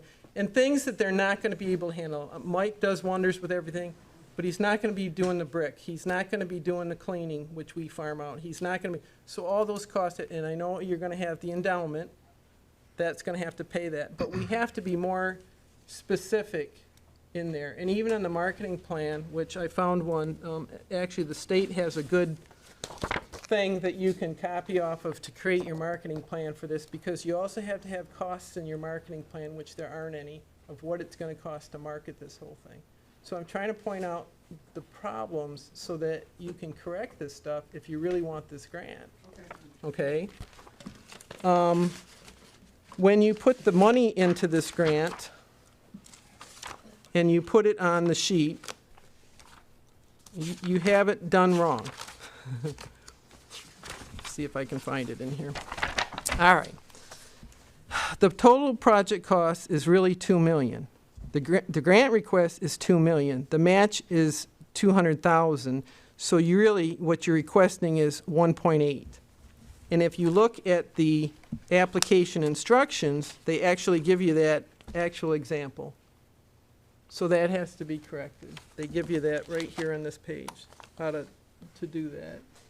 So all I'm saying is, we want this, if you want to send this in, we have to make it look so good that they're going to look at this. I think my sister here, she pulled one out, the city of Howell.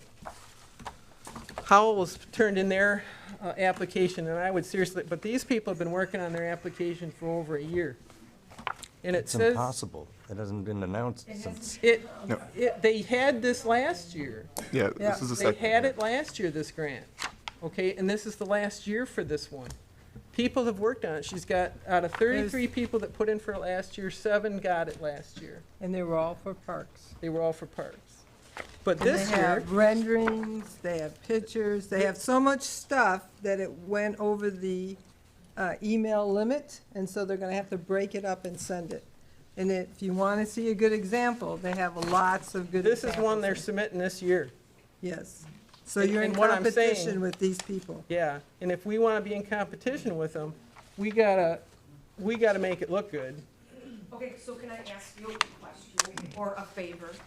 Would you like to help with this project? I have a ton of things that I could tell you that I think you got. Excellent. Would you like to sit down with Michelle and I, or with the group? I would be happy to sit down with you and show you some of the stuff, because I think we have to make sure that we have more, the citizen participation. I know Brian and I disagree on this. We already had this discussion.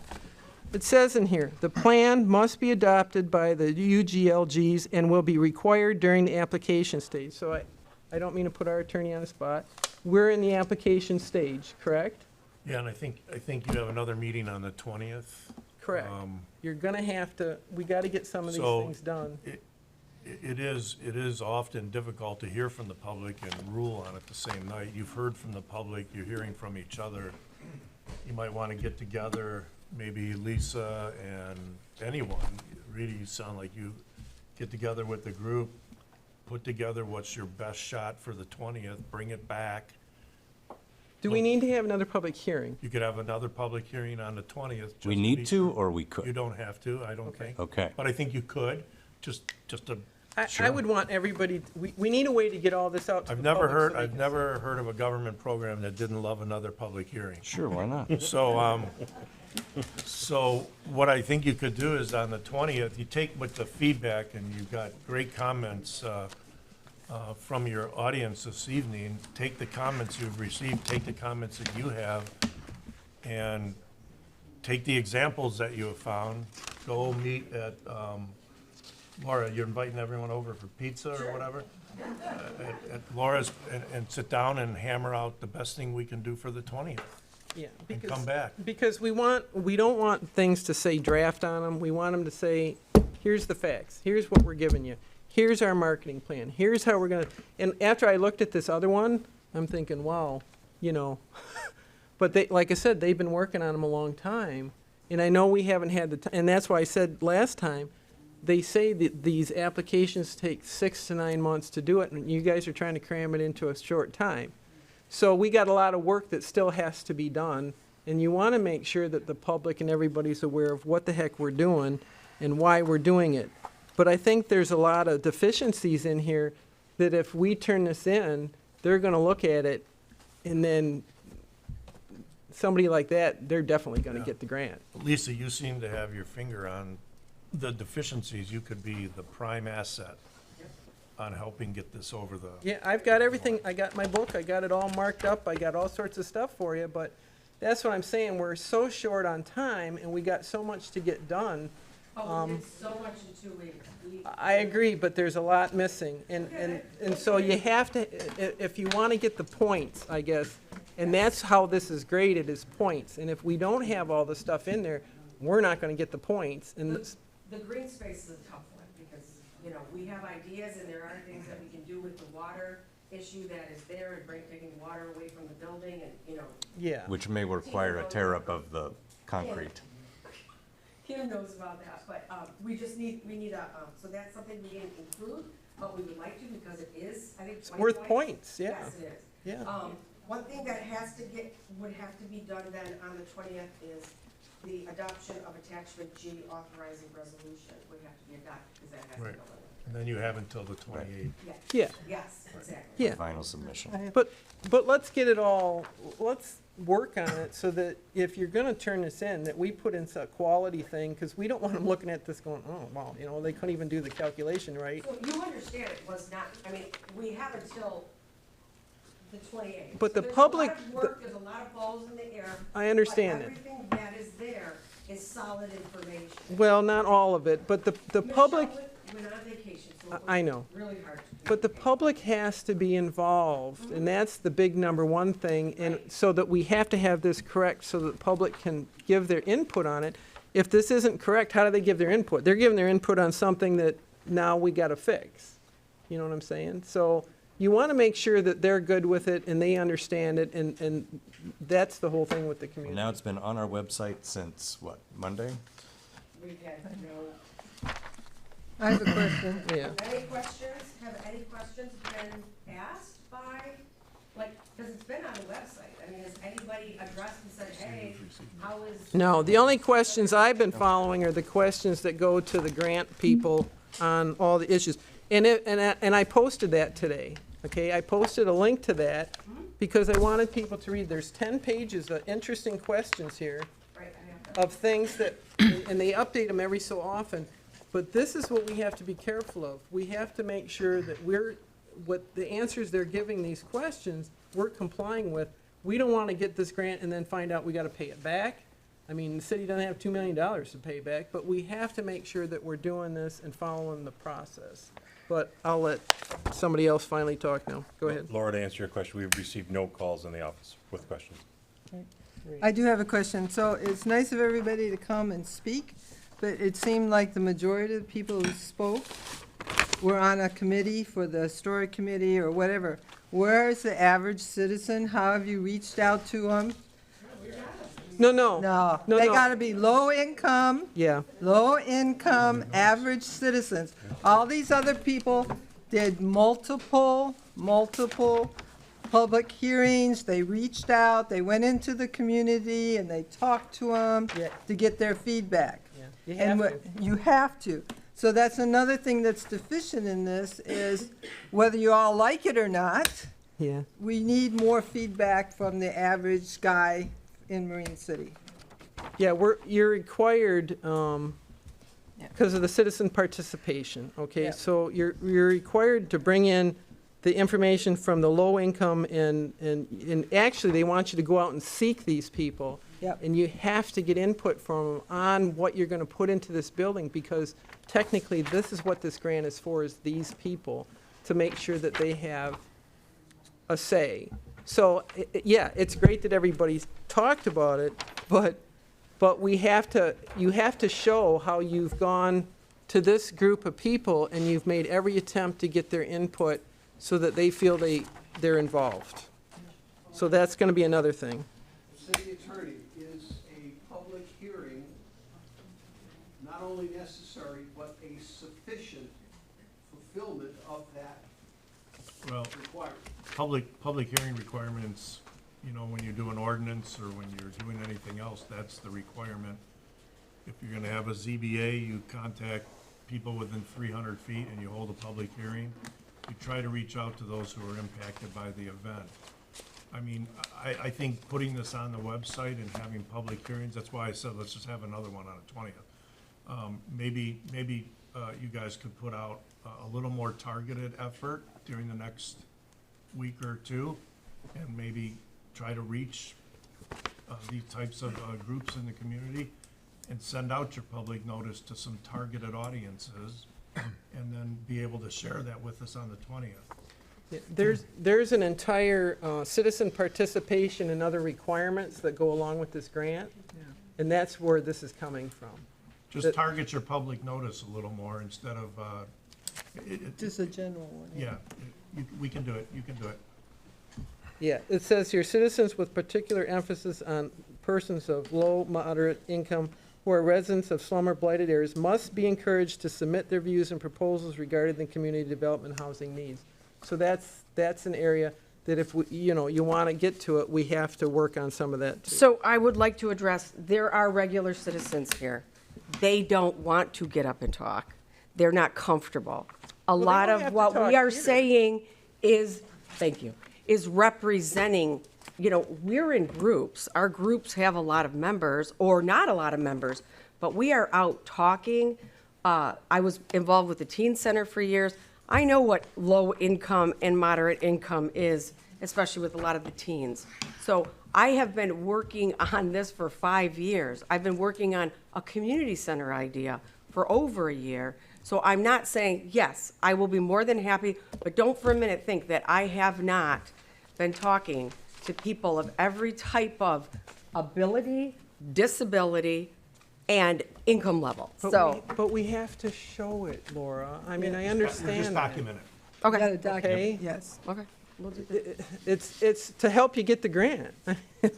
That's what we're trying to put out. You have to have this whole citizen participation program put together, which has a form so that you can, so that they can put in complaints or they can put in issues, or if they don't like something. It's, like I said, it's a big section here, and it's a requirement for Laura, this. if we're gonna have a public hearing on the 20th, make sure that the public notice is hand-delivered to those 4 homes that were mentioned. So you can say that that was done.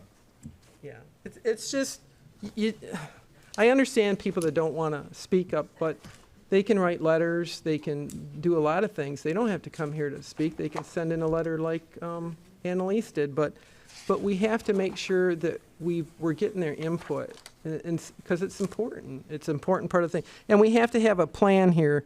You have to create a citizen participation plan. And that has to have a form in there for certain things. So that's another thing that's got to be put together so that they have the access to it. Okay? Andrew has Andrew? Yeah, I got a comment and 2 questions. Comment, I don't like the characterization of it being negative or not kosher that a lot of people that spoke are part of these groups. I think it's important to recognize that people are members of these groups because they can make an impact towards their community. So we are normal people, you know. But besides that,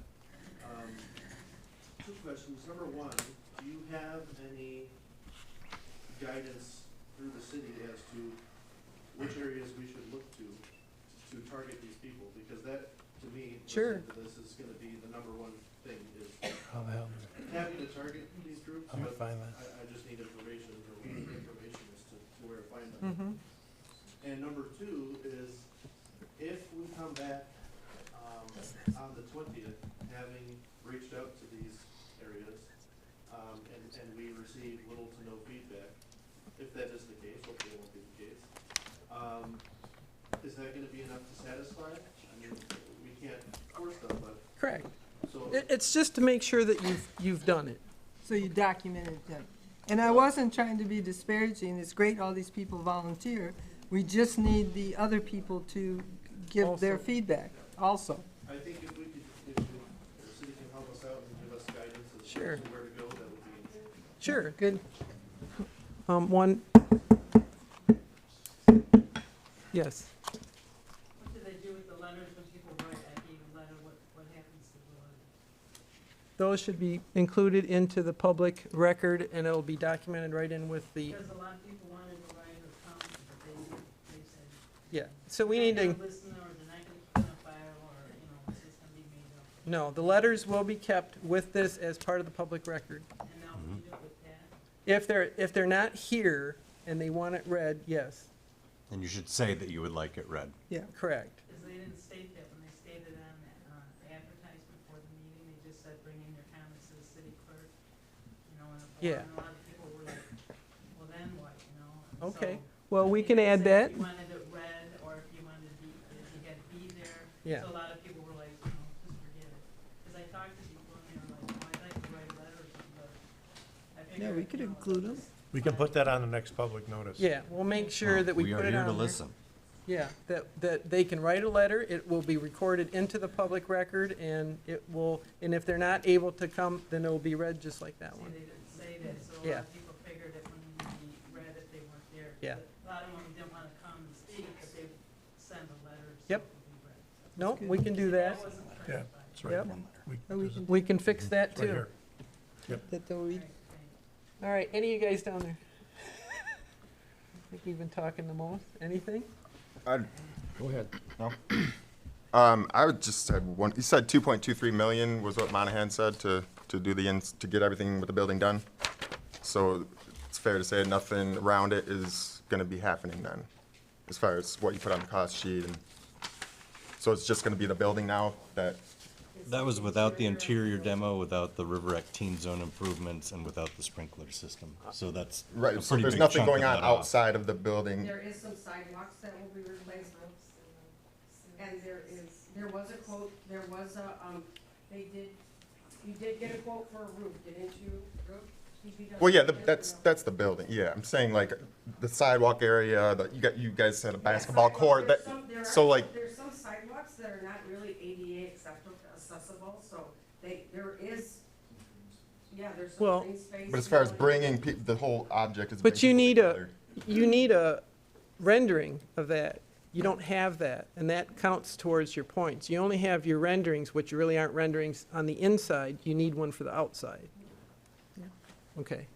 Mike, And you want to can say see something? the examples of all these places. They're all online. I found them online. Hang on. Mike, sorry. All the sidewalks around that building need to be replaced. And while you got it tore out, you should put underground and put those heat troughs and Oh, yeah. And I think that can help with the green initiative also, because you could put Okay. rain gardens and stuff out there, which would, yeah, definitely help So with you the green could initiative. include that in the, So yeah. there's your inclusion into the green, and I think you're only required for a landscaping company to do some of that? Yeah. From a quote perspective, a landscaper was acceptable. Yeah. Yeah, but that's what I'm saying. All this has to be included into this application, and it all has to be included so that everybody can read it. So we're lacking on what we've provided to the community to show them what we're doing. So a lot of that stuff has to be in there, and it counts for the points, too. So, and I think as far as the money goes, again, I wouldn't recommend the Guy Center money. I mean, this was designated as Guy Center. I know it's not sufficient, but I think that money needs to be, we need to have communication with the community on that money. But again, there's no reason why we don't have money in our general fund that we could put towards this as far as the. I think you have, prior to the 20th, your budget meetings are scheduled. Yes, we got budget meetings. that'll be The helpful. 18th is our budget meeting. That'll be helpful. Yes, so we can look at it then. Really? But again, I think the other group that had the Guy Center needs some input on that money. But again, yes, there's a lot in here that needs to be corrected, fixed, updated. I know even your letter from the ADA is confusing because they think we're doing the kayak launch here. And we aren't. Long launch. Yeah, it's a long launch. Yeah, I saw that in here, so if, maybe we could get them to, they got, the improvements to the park would allow opportunities for persons with disabilities to promote their inclusion in outdoor recreation activity, including an ADA compliant canoe launch. It's not there, so we might want to, you see what I'm saying about things to fix, because. That's why it has draft all over it. I understand, but. Are you gonna be able to coordinate and Thank you for helping. use Lisa's knowledge? Yes, I'm trying to help you. I mean, I'm playing devil's advocate for you so that you understand, these people are gonna look at it. They don't know us from a hole in the wall. And then, like I said, when we looked at all these other parks and stuff, it was like, holy Toledo, we got some big competition here. Well, I'm glad that you're willing to help, because I was hoping for some input at our last meeting, and, it takes a village. I mean, it really does, so. Well, until I could see what the application was, I couldn't give any input. But I've combed through it a lot. Good. Okay, so we'll have to set something up, I guess. And in the meantime, what does everybody else think? Well, Lisa, Bill? I was in there when they tried to condemn that building, and the only one that has the authorization to condemn a building is the building official. Correct. Not the building inspector, not the DPW. And in fact, the fire department can't even condemn it. Yeah. And it was never officially condemned. And it was never condemned. Correct. So, structurally sound, you go up there on them walls upstairs and just, Yeah. like, we went out and did it with a laser, and it was out just. They And didn't I go thought- through the process, though, of condemnation. They just put a tag on it. And that doesn't cut it. Yeah, I understand it. It probably was out in 1884 too. Bob, here's a question. If we use, excuse me, the general fund for the matching, and then 6 months from now, we decide we want the Guy Community Center in 300 Broadway, could we backfill those funds with the proceeds from the sale of the I think Water under Street the- property? Under the grant, you have to have consistently maintained designated money of $200,000. How you do it, it's just gotta be there. Sure. At all times. Yeah. But there's nothing to say that eventually Yeah. that money couldn't be shifted over. Correct. Because it's Yes, really in the correct. general That- fund anyway. That's my question is, if 6 months from now, the community says, we want the new Guy Community Center at Correct. 300 Broadway, could we then shift those funds at that time? There's nothing that says. Yeah. Yes, So- but you have to put the plaque there. Correct. We have to abide Yeah. by will and trust. So, I We mean. have to let them use it. Yeah, but I mean, outside of that, I'm excited. I'm look forward to seeing the, you know, Come on. the application after it's been tweaked, and I'm excited for it. Thank you. Thank you, everyone, for all of your hard work in putting this together, and thank you for the public for providing your comments to us. Yes. Yeah, the main concern for me was just the question on the state website where it talked about that the building couldn't have any more blight to it. It had to be complete. You're saying you talked to Monahan, 2.23 million. It's pretty darn close to what we're going for. So really, that was my main thing, because obviously we don't want to get this money clawed back somehow. As far as reaching out to low to moderate income people in the community, I mean, it's no secret that Marine City's household income pales in comparison to some of our neighbors to the north. And those people, they don't have time to sift through these agendas and go on the website and do that. But they have been watching these meetings because they're so darn entertaining. So once they see this, hopefully some of them will start reaching out. I'm going to ask them, please, guys, let us know. Let us know what you want done with that building. Let us know if we're doing everything right. Let us know if we're doing everything wrong. We need your input, so please reach out. Absolutely. Okay, so at this point, we're just gonna let this go until the next meeting. Well, I think we need to make a motion to have a public hearing at the next meeting. That we have to do. You need a motion to have a public hearing and to have a revised application. And that'll have to be ready, though, 5 days before that Correct. public hearing again. Correct. Okay, so that limits us on time. Wait, what's the calendar? You gonna have enough time there? Let's see the calendar. It's the 6th. All right, so today's the 6th, and the next meeting's the 20th, and we gotta have, is it 5 business days or 5? In the charter, it's actually 7 or 10, so that's why we did it so quickly, because they request 5, but I believe in our charter, it's 7 or 10 days. But for this, we'd follow this one. I don't For know. 5. I was told, Yeah, I it's 5. asked a previous, We're gonna do 5. okay. as Okay, long as- we're trying to give you more time. as long We're gonna as do it's- 5. It's in the public record, But 5 days. Is it, Bob would have to clarify Five that, yeah. business days or 5 days? is it 5 business days? 5 days, 5 calendar days. Okay. I'm sorry, Jim was asking me. I Let's see, apologize. so by the 15th, so we got up till the 14th to revamp this thing and have it ready to go again for the next, okay? So we'll have to get together and figure out how to do this. Only some of us can get together at the same time, but yes. Yeah. Okay, Well, it's very important that we have to schedule with Michelle, so, with Just being that she's our expert. well, She is our grandmother, I mean, she's our. I understand that, but I would, I'm gonna utilize some of the stuff that I'm seeing in here. I think we could rewrite a lot of this stuff to better utilize it. What, anything else? So we need to just set up a public hearing for the next meeting for this again, correct? And to have a revised, Application, a complete application, correct. okay. By the So- 14th, and then to revise the public hearing notice also To include the concept that if you submit Submit a letter. submit by letter, yeah, either dropped off at the city offices, mailed to the city offices. And if you request, it will be read. And they can email too. Emailed, yeah, any way. It will be recorded into the record. Yep, maybe, I mean, Jason, would it be okay if we gave the clerk at Marine City Yeah. meh, or whatever our, Yeah. right, it's okay to give the clerk's address on this, email address rather? Was it not in this one? Cityofmarincity.org, clerk's department phone, but not email. Yeah, that's absolutely, Okay, absolutely fine, yes. Yeah. I just want to make sure. All right, you wanna make the motion? Sure. So I make a motion that we, do they need to be separate, Bob? No, all one motion. Okay. Make a motion that we, A, hold a public hearing on the 20th for this grant.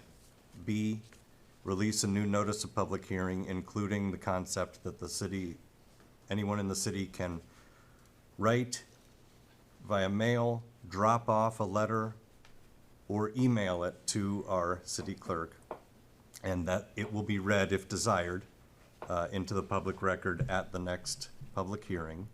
And we have a complete application. Right, and then we have a complete application by the 14th. And finally, just to ask the community, please come to this public hearing, write us, let us know what you think would be great in a community center. Or in the building in general. Sure. What do you want to see? So support Inside, that. outside? Thanks. Okay. Okay, did you support it, Bill? Bill did. Okay. All right, any other discussion? What's the status of that match, the Historical Society match? Anybody know yet?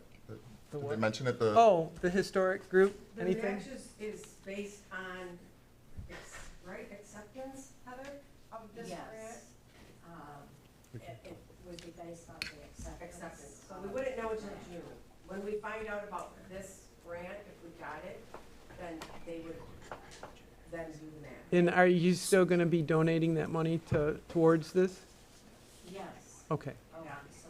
So only until you find out either, if we get this grant, then you'll get your thing, and then you can give us the money, and we'll all be happy. And what's more, we're going to be contributing to the endowment fund ourselves. Okay. At least 4,000 this year, and hopefully we will be able to continue to do that and maybe even more. Okay. Just from our funds, so long as we complete those funds. Okay, wonderful. All right, well, I think we got it. So then, do we need a roll call or just a regular? Let's do a roll call, so All right, it's- yeah. roll call vote. Jason? Commissioner Clausen. Yes. Commissioner Rourke. Yes. Commissioner Ross. Yes. Commissioner Bryson. Yes. Commissioner Hendrick. Yes. Commissioner Hillfrank. Yes. Motion carried. It's 9 o'clock. We're going to take what time is it here? 07. 9:07. We're going to take a 10-minute recess. Give everybody a break.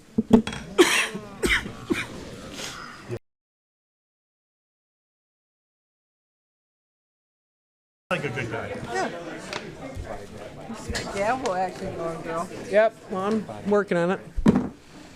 Seats, everybody get a seat. That was good. Okay. You all right?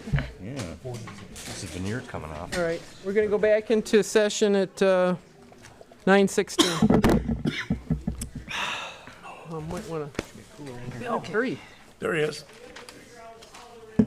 Get some fresh air. We need. Yeah, me too. Go ahead and kick Jim, that. Jim, can you- Yeah, we shut that. thanks. All right.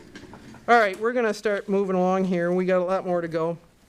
Unfinished business, we're going to go into B, update and discussion on the social district ordinance. Madam Chair, may I give an introduction? Sure. So at the last meeting, you wisely said for us to take a look at the existing structure and see what we can do. After Jim and I met on this, there is, we think, no way to properly or lawfully change the open intox language to form a social district or as a substitute to a social district. It just will not do that, and it's just not appropriate. I think that's why I did some research as to how the social district concept arose. A lot of it obviously was due to the COVID time period when the businesses were suffering, but conceptually, you're not the only community with an open intox prohibition. So people were trying to balance a social district around the prohibition of open intox. So we took care of that, and then I hope you got it. I sent all of you a listing of where all the current social districts are. I think you can tap into those, and then I sent you, I had some involvement with the one that was done in Royal Oak, so I sent you all the documents from Royal Oak. And I just want to tell you this, so you can regulate in your social district the location, which I think you're all aware of. You can pick your location. It just has to be in cooperation with two potential licensees who are gonna cooperate in the social district. Based on the law as a whole, you can regulate your time. You can, based on the law and some clarification in 2021, you can regulate the days of the week. So you are, it used to be. We can that- regulate the time of year, too. Yes, you can. It can, seasonal can be done, but seasonal was found to be a little more difficult because both Jim and I, when we are prosecuting, are gonna, I didn't know it was seasonal.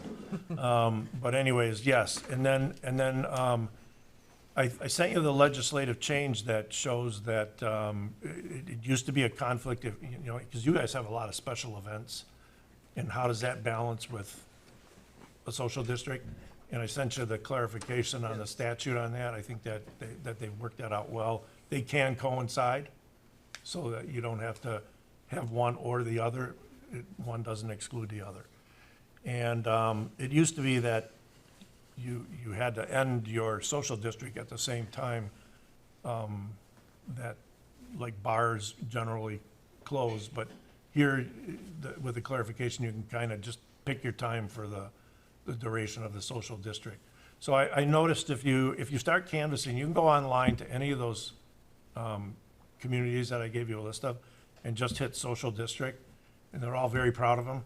So it pops right up, and you can read their rules, their regulations. It's all about location, time, days of the week, hours. There's no requirement in the law that you start building tables for people to sit on. There's no requirement in the law that you build extra trash cans. Most people have because of the natural outgrowth of having a social district. There's articles, pros and cons, that you can read about, excess rubbish that wasn't there before, or, people not respecting, putting stuff where they should. But generally, people have been very satisfied. So if you look back historically, this was a sunset statute. They were only gonna allow this till 2025. Again, COVID, 2025. And they, because of the successful nature and the citizens' input, they got rid of the sunset. It's gonna be a statute until it's repealed. So a lot of people didn't get into the social district because they saw in the law that it ended in 25. They're like, why do we want to do this? Why do we want to make this whole thing and then we got to just shut it down in a couple of years? That's off the books now. So this commission, as the legislative body, days of the week, where do you want it? What are your times? And if you want to do it, then those are the things I need to know, and we can create the documents. Okay, so we need an updated map, though? You gonna do that first? Because we were gonna cut out the volleyball area and the... Every time we discussed that, I thought we said that it would be difficult to enforce and that we didn't want signs everywhere. Well, that section I would leave out. I don't care about all the rest of the parks. volleyball court itself. But all our parks are cut up so bad now, you're gonna have to do them all anyway. Yeah, because there's stuff in between, so you gotta mark the boundary. Yeah, that's. So you don't want any district you don't want your social areas to include your parks? No, I'm saying the park with the volleyball nets where all the kids are. Okay, I got you. And I the gotcha. park where all the memorials are. I don't Gotcha. think we need people, No drinking at the memorial. sorry. But yeah. there's, like the But all the other water parts- plant and that, Yeah, I would that's just, in between, so, I would, These are all things you have to you know what I'm decide. saying? Do we but the want- rest of the parks, I don't have a problem with, but. Yeah, Yeah, that's obviously going to create a problem with enforcement. I mean, just, It's hard to stop people. yeah. I Yeah. understand, but I mean, would there be an hour that you guys would be okay with? I mean, is there a certain hour that, well, I don't think you want them around the kids at all. I mean, Well, Like we could what, have evening- you can on, it's good you brought that up, Mike, because you could, like, Friday, it could start at 5 and go till the end of the, it doesn't have to be during the day on Fridays, or you can treat your weekends a little different. Right. 'Cause, yeah, the kids are there all You can summer long. establish hours, period. right? Yeah, so like if you wanted to avoid some of the park issues, on the weekends, your social district could start and go from 5 till the end of the night and not be during the day. This is your call. You can, The next question is though, Jim, how are you gonna do this as far as enforcement and staffing? We'll be okay with staffing. Fully staffed, I have an afternoon car that will be available for an extra patrols. If we see it, most likely we're gonna give warnings anyway. Yeah. Unless Somebody's we have gonna a- call if Unless we somebody's have a being nuisance person where we have to write a ticket, but for the most part, we're just gonna warn them anyway, so we'll be okay. Okay, Yeah. all right. I'm more comfortable with the social district, even in its beginning stages, than with that open intox ordinance that we had. And I love the idea too of revisit. We can agree to revisit it annually, right? I mean, if we decide that there's an area that needs to be cordoned off, if there was an area that was trouble, if somebody started messing with the, memorials. you'll look at everyone, almost everyone that I've looked at has had to revise their district at least once, I would think so. after they learned, New, yeah. after they learned a little bit. Yeah, Sure. that makes sense. Sorry. We're talking about coordinating out the parks so people can't go on that area, so we're gonna have fences or something around No, No. they're gonna signs. there? Okay, just signs. You're gonna have a lot of signs. Because it's gonna be, at the. Mike, corner of the electrical wood. fences, Mike. The only thing I worry, I mean, those fences would be down, my kids got lawnmowers, Yeah, no, just signs. the thing I worry about having it on the volleyball court too, if somebody's diving for a, bump, they're gonna hit a sign. I would worry probably more about that than somebody. The signs will be way up towards the street to say this area Yeah, but is. if It'd have to be somebody's on the deep sidewalk, in though, the, too. yeah, if somebody's Yeah, deep they're in gonna there on the put- You sidewalk. could put it on the railing, I suppose. We can figure out the sign. We can figure that out. I just think that, we need to keep it away from the kids and so that there isn't anything there to cause us any grief with it. Are these social districts, when is the most advantageous time to do this? I mean, is it dinner time or is it nighttime? When, in other communities, what are they benefiting the most? Happy hour till close, Yeah, That would, a royal that oak. would make sense. Right. 4:30, 7. well, depends when your happy hour starts, Rita.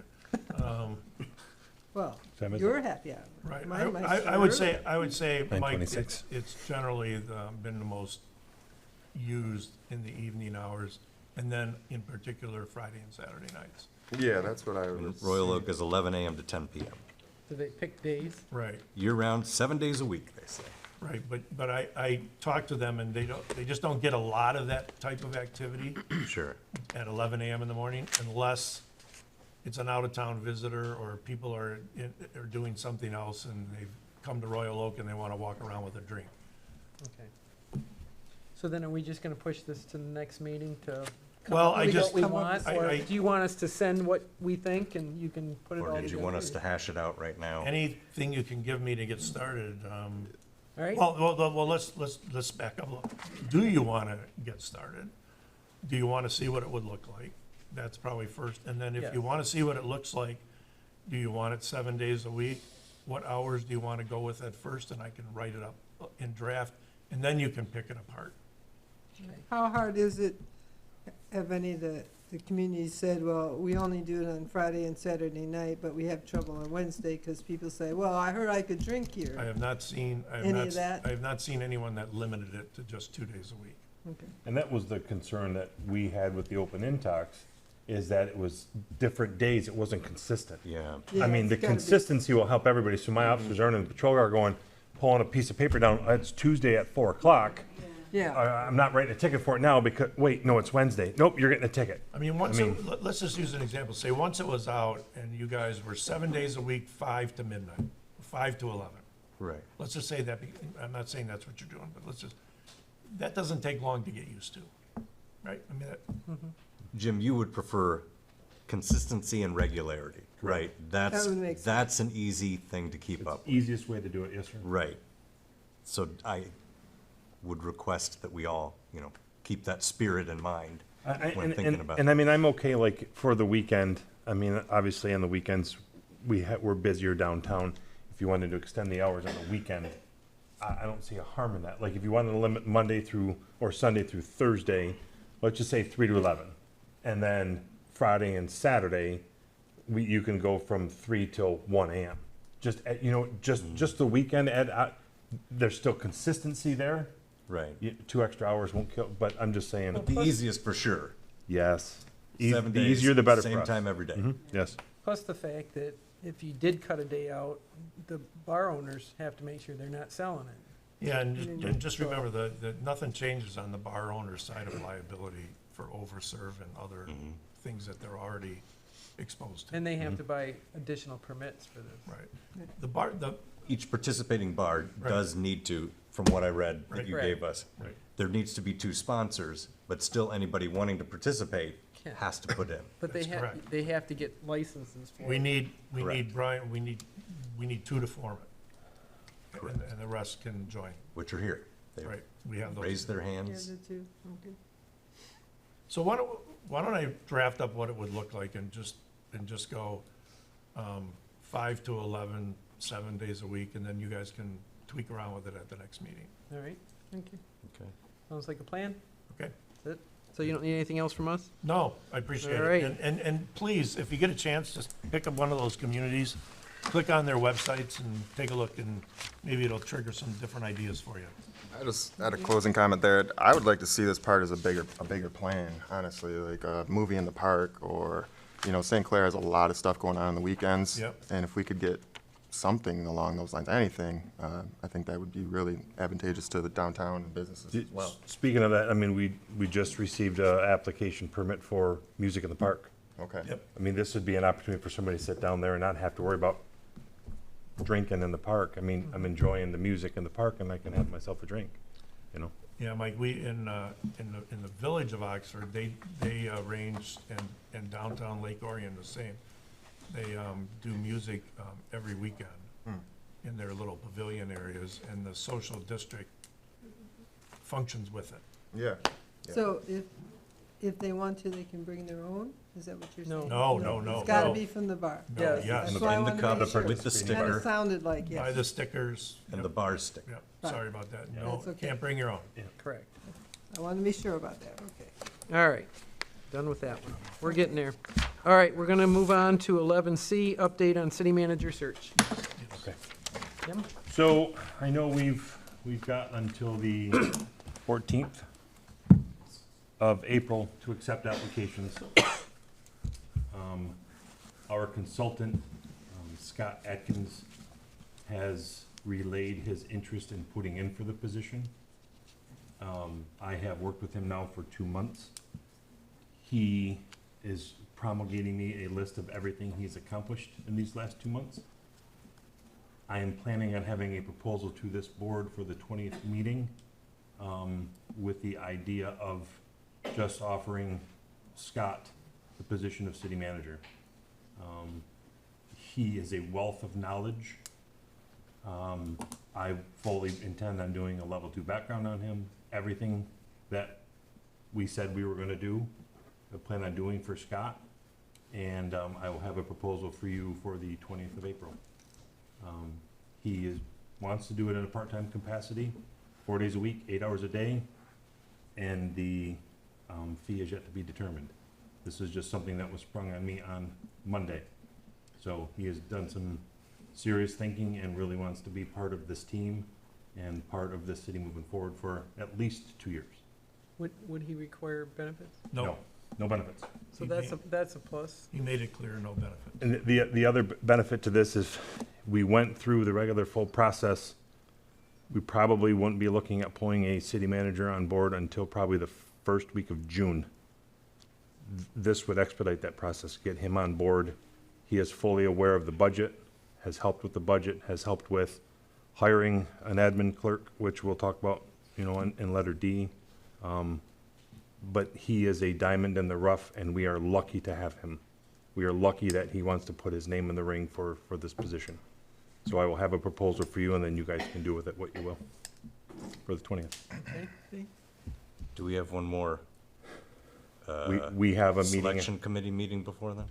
I think we do. Yes. Yes. I thought we do have April 17th. April 17th. Right, it's the selection committee, budget.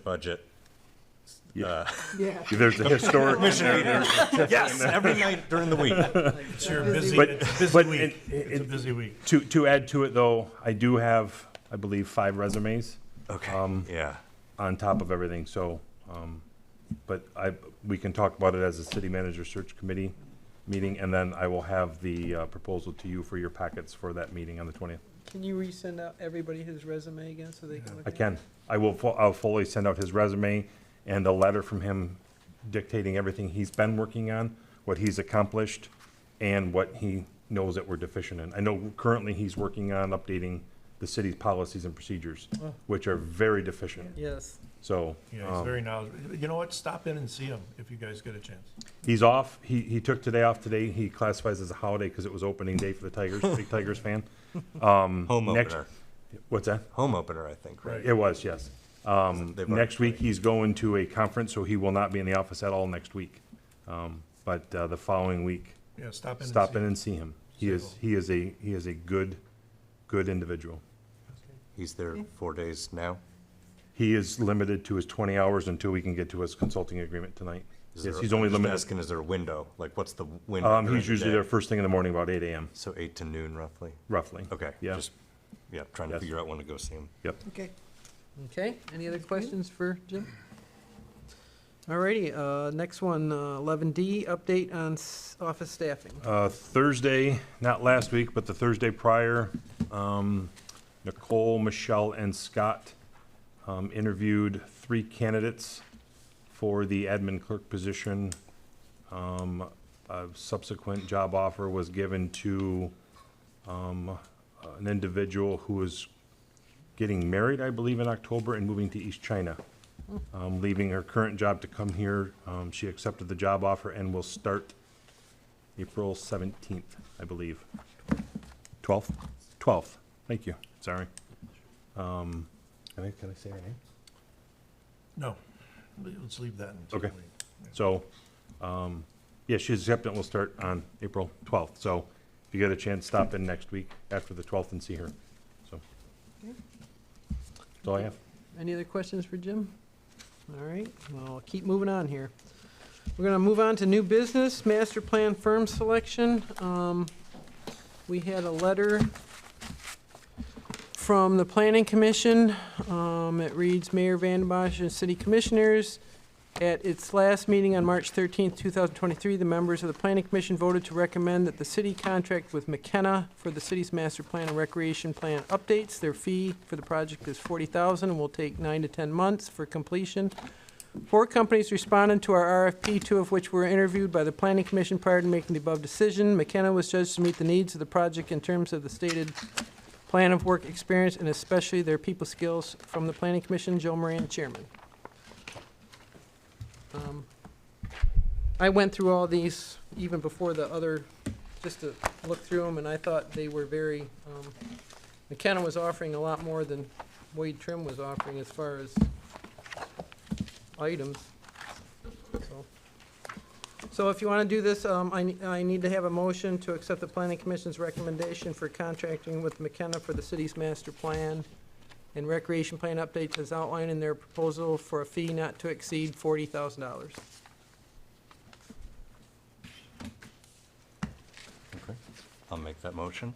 Okay. Make a motion that we accept the proposal from the planning commission to utilize McKenna as our master plan update company with a cost not to exceed 40,000. Support. Okay, got a motion and support. Any discussion? Madam Chair? There was a lot of discussion of it between the two, and we, at the planning commission, did pick McKenna to do it because of the better. We did ask Wade and Trim if they could cut their costs any, and the only way they can cut their costs is not give us any. He cut the meetings, cut this, cut that, but they couldn't cut the price without cutting something out of it. Was in there, so. Yeah, I know when I read through this, they offered a lot more services than we were gonna get through the other one. So McKenna works for a whole bunch of communities. I know the president, John Jackson, been working with him for many years. I'm sure you've met Mr. Jackson. Good organization, good selection. All right. Anybody else have any other? I don't need that there's anything, No, just a roll call vote. I can answer your questions if you like, but I don't was think we pretty have any. thorough. We're good, yeah. Nope. Can we get a roll call vote? Commissioner Rourke, Yes. Commissioner Ross, Yes. Commissioner Bryson, Yes. Commissioner Hendrick, Yep. Commissioner Hilfrank, Yes. Commissioner Clausen. Yes. Motion carried. All I right. had all these notes too. Thank you very much. Thank you, and I'll be working on the project. Oh, well, Great. wonderful. This is Bridget Smith. She's going to be our project director. Yep, yeah, I really loved your plan. It was so much more detailed, and you gave us a lot more services than the other groups. They could help us too on the inspection stuff. They do that also. But we haven't hired That's them for right. that. Yeah.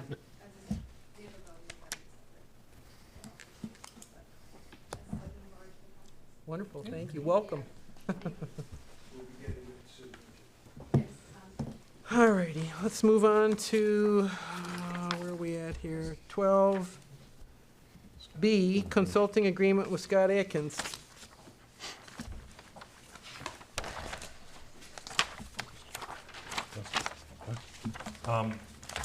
The city attorney and I worked diligently on this. A couple pieces were added. It was a contract provided to us from Scott.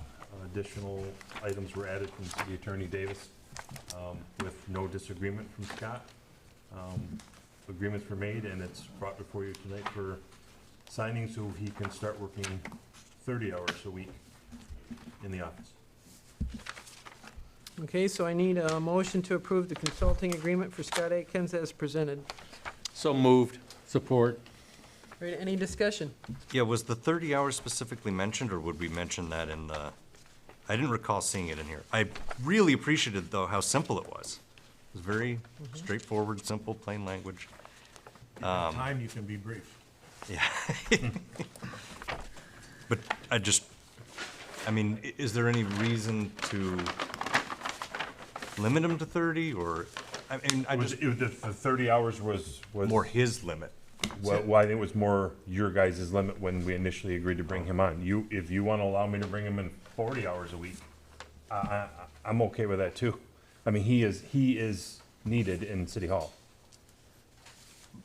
But to be fair, this is acting as like your support, not As as of city right now, manager. as of right now, he still will be my consultant, yes, Right. for the city, yes. He works as a consultant at the direction of your city manager.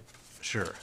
And you had placed the 30 on us.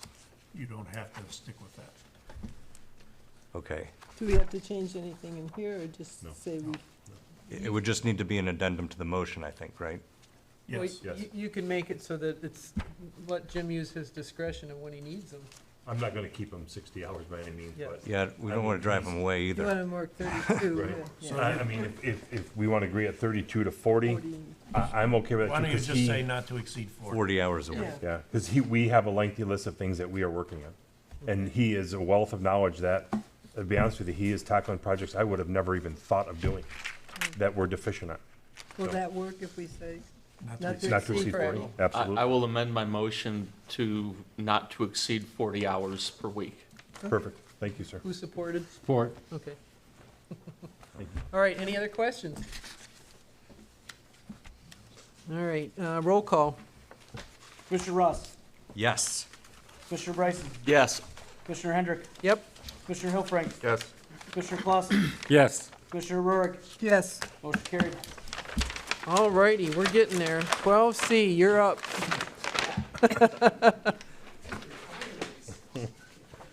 We need to move you up front first. We're gonna make you suffer to the end, Mike. Feels like it. All right, the first one you have, as you see, it's got my favorite name on there. Yep, Eagle. Yeah, my favorite one. Anyways, they're requiring us to do residential inspections now. So our cross-connection program we had from 2015 does not have it in there. They want us to have residential in our program, so that's why you're gonna adopt this tonight and make Eagle happy. We are trying our best to take care of all these. At some point, we may have to hire an outside firm because it's just getting too much. Can you explain what this does for everybody? We have to go in every home. By law, we have to go in every home, search for a cross connection. Cross connection would be if you don't have a backflow preventer on the outside faucet, or if you have a mop sink and you have a hose going into the sink. What would happen is we have a water main break, that could siphon back into the system and contaminate the system. So who's the cost go to? Yeah. The cost goes to us.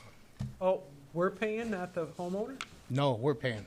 It's the state Another mandated. one of Of the these where they're inspection? giving us this? Of the inspection, this is state No, mandated. you're paying for the inspection. The city has to pay for the Yeah, inspection. I've been The doing. backflow I've been preventer doing and the other No, not the equipment, backflow preventer. That's what we're that's on the talking homeowner. Sorry. I think that's what you're talking No, about. that's their cost. Okay. Okay, they're like $7 to $9 for the little vacuum breaker goes on the hose bib, but that's their cost. That's not ours. Okay. It just screws Okay. on and then Yep. set screws so they can't undo it. Yep, And your hose hooks to that, and that's backflow. that's it. So this is another unfunded mandate Yes. coming from your state legislature. It's so wonderful. But the purpose is good, because this protects the backflow of inappropriate materials into the water supply. Right. I mean, and it's not, like Bill, you just said, it's not an expensive remedy. The inspection probably costs more than a remedy. But with the, But every community is being imposed on this. Now, I saw Royal Oak had a thing in, and they were Yep. doing it, but they weren't going in homes. So I couldn't figure it out what the we difference were, was. Go ahead, Mike. I want to do the outside homes only. That's what they're doing. That's what a lot of people are doing. Eagle's telling me I gotta go inside the homes, and you know me with Eagle, I'm gonna fight them on that. Yeah, I because want to they, do the outside the homes only. they put that they were going outside the home, they said they would not go in the home, and then That's- they said, what else did they have on That's the there? way I was gonna do it.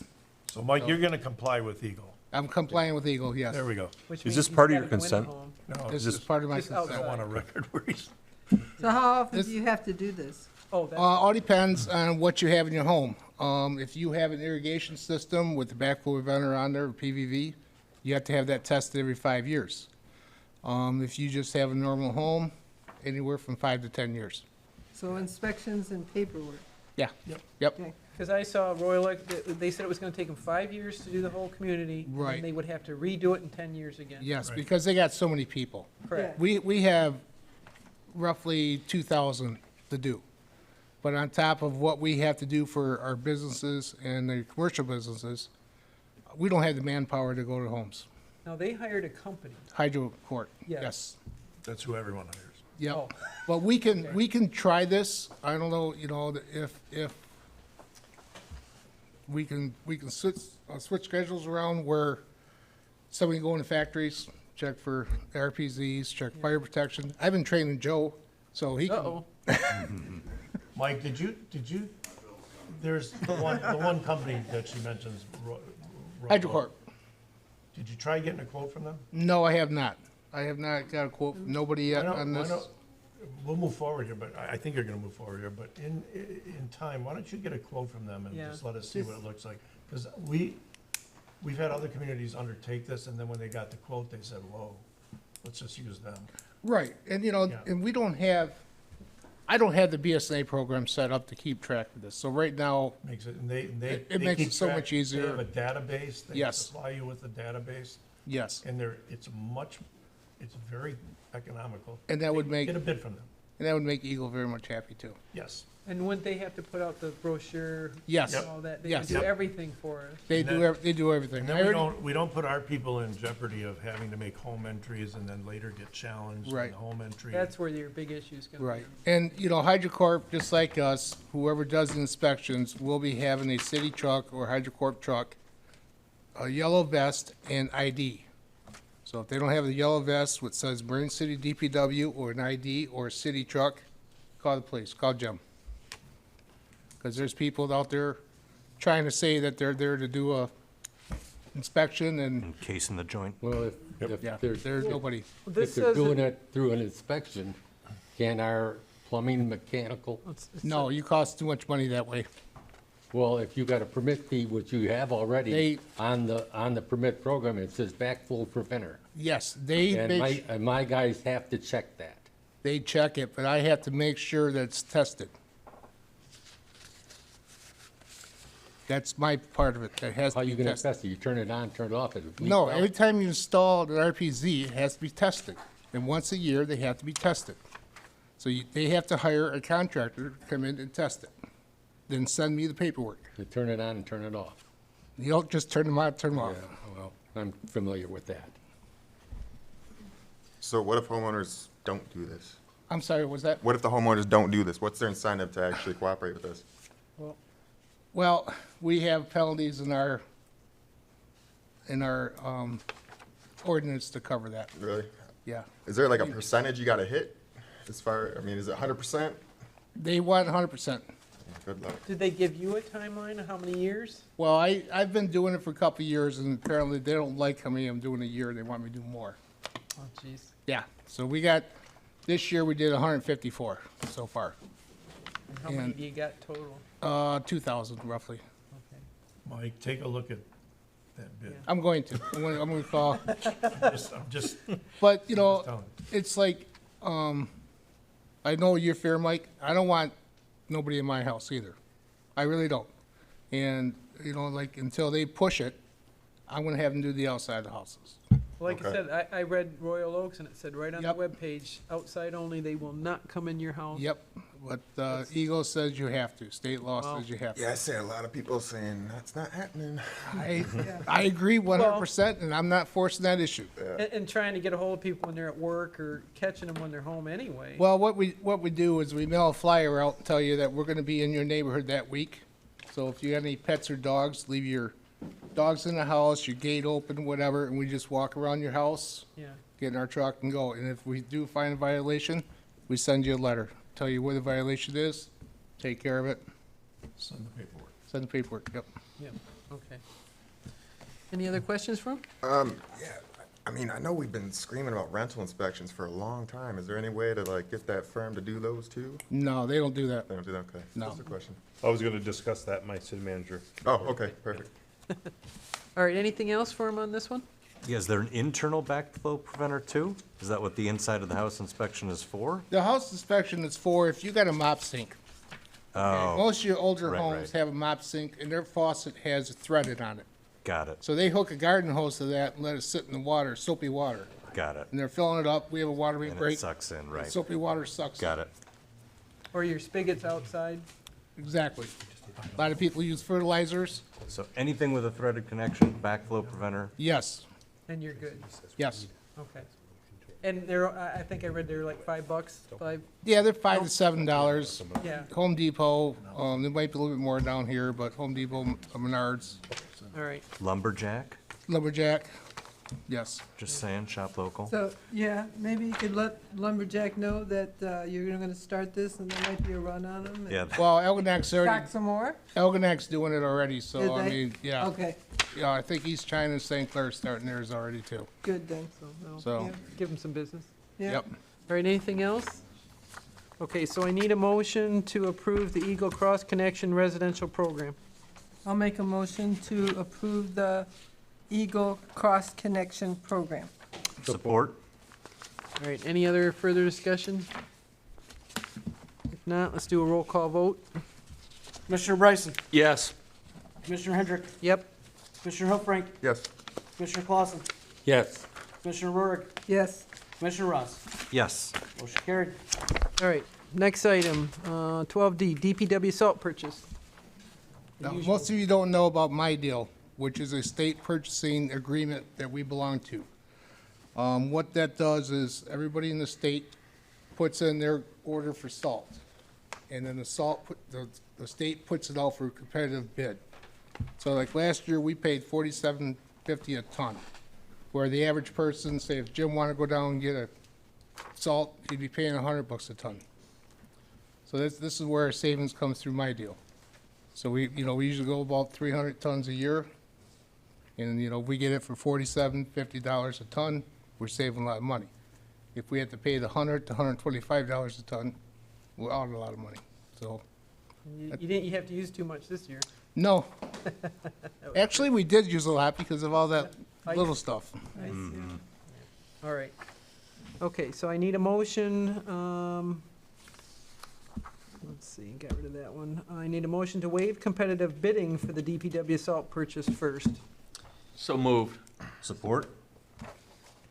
And so we're just voting on waiving the competitive bidding. So I need a roll call vote. Commissioner Hendrick, Yes. Commissioner Hillfrank, Yes. Commissioner Clausen, Yes. Commissioner Rohr, Yes. Commissioner Ross, Yes. Commissioner Bryson. Yes. Motion carried. All And right. again, for the benefit of the public, this is a special deal through Michigan that doesn't, it's worth waiving competitive bidding because we won't get a lower price. So you don't need anything else on that, just that at this Just point? that, yep. Yep. All right. All right, next one, crack sealant purchase. This is the yearly purchase we do through National Highway Maintenance System. We buy the crack sealant through them for, I believe it's $1.09 per pound this year, the same as last year. And we get the Super Shot diesel melter machine for free. We don't have to rent it. This is the only company that does that. And if we went anyplace else, we would have to rent the machine along with buying the material. And they're all part of an MDOT program also. Yeah. The county uses them, state uses them. Yeah, this is yearly. We've done this. Same one we used last year, right? Yep, same one. Same one we used last year, the year before, same company. And in fact, they kept their prices down.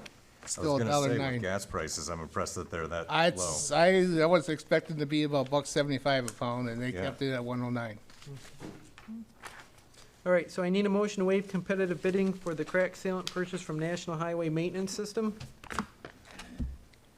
Make a motion that we waive competitive bidding for the crack sealant from National Highway Maintenance Systems for Support. $1.09 a pound.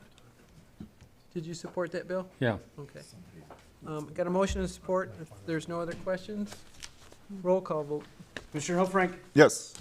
Commissioner Clausen, Yes. Commissioner Rohr, Yes. Commissioner Ross, Yes. Commissioner Bryson, Yes. Commissioner Hendrick. Yes. Motion carried. All right, now I need a motion to purchase the crack sealant from National Highway Maintenance System for $1.09 per pound for a total budget amount of $14,000. So moved. Support. Support.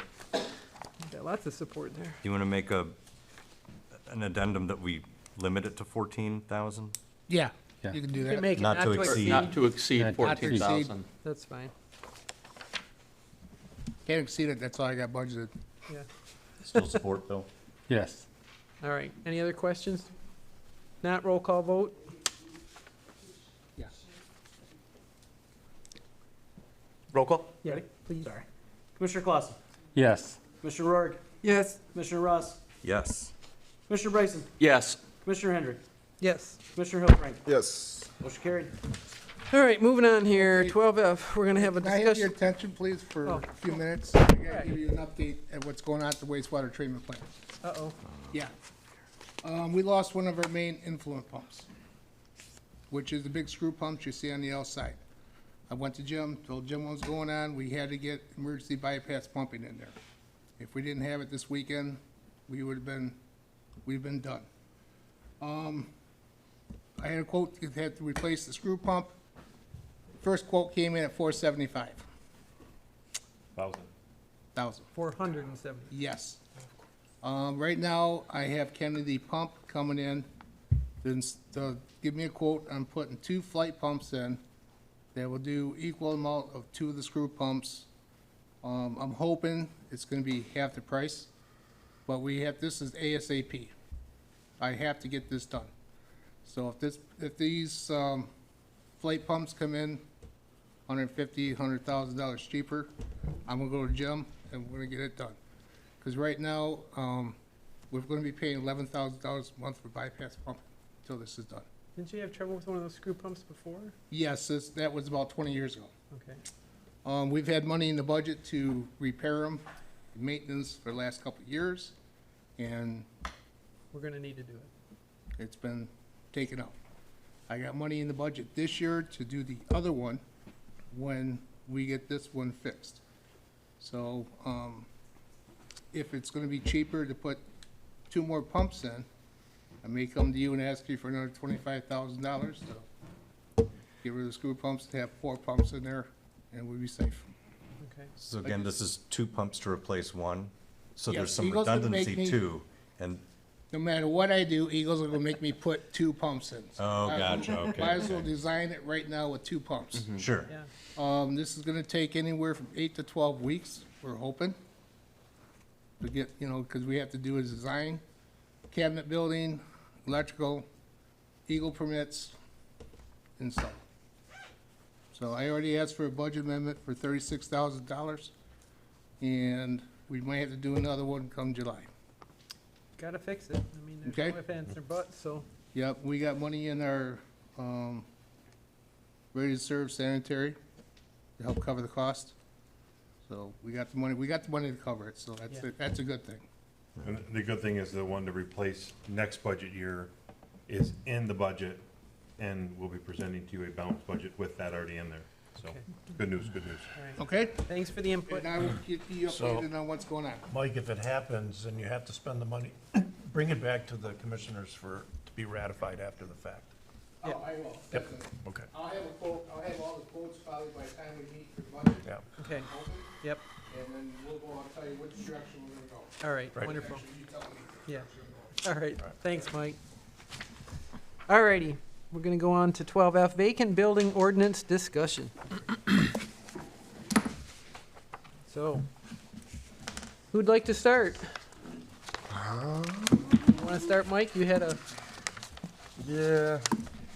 post on this. So reaching out to the community on this one, it was pretty clear.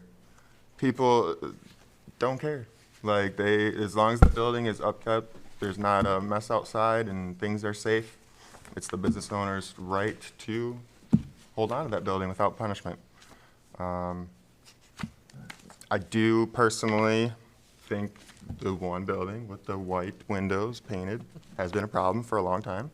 It is currently up for sale though, so that's big. Action Auto, not as much of an issue for me personally. Obviously, we all would like to see these businesses occupied and flourishing. But yeah, I just don't think that escalating fees is the right thing to do to taxpayers. One of the things I didn't like too is this exception. I didn't vote for this first time around, but the exceptions really don't give you a whole lot. You either have to, it says exemptions for monthly registration fees may be considered by the building official or city manager if it can adequately be demonstrated that the property is held up in probate and a resolution is forthcoming, under construction with a reopen date, or for sale.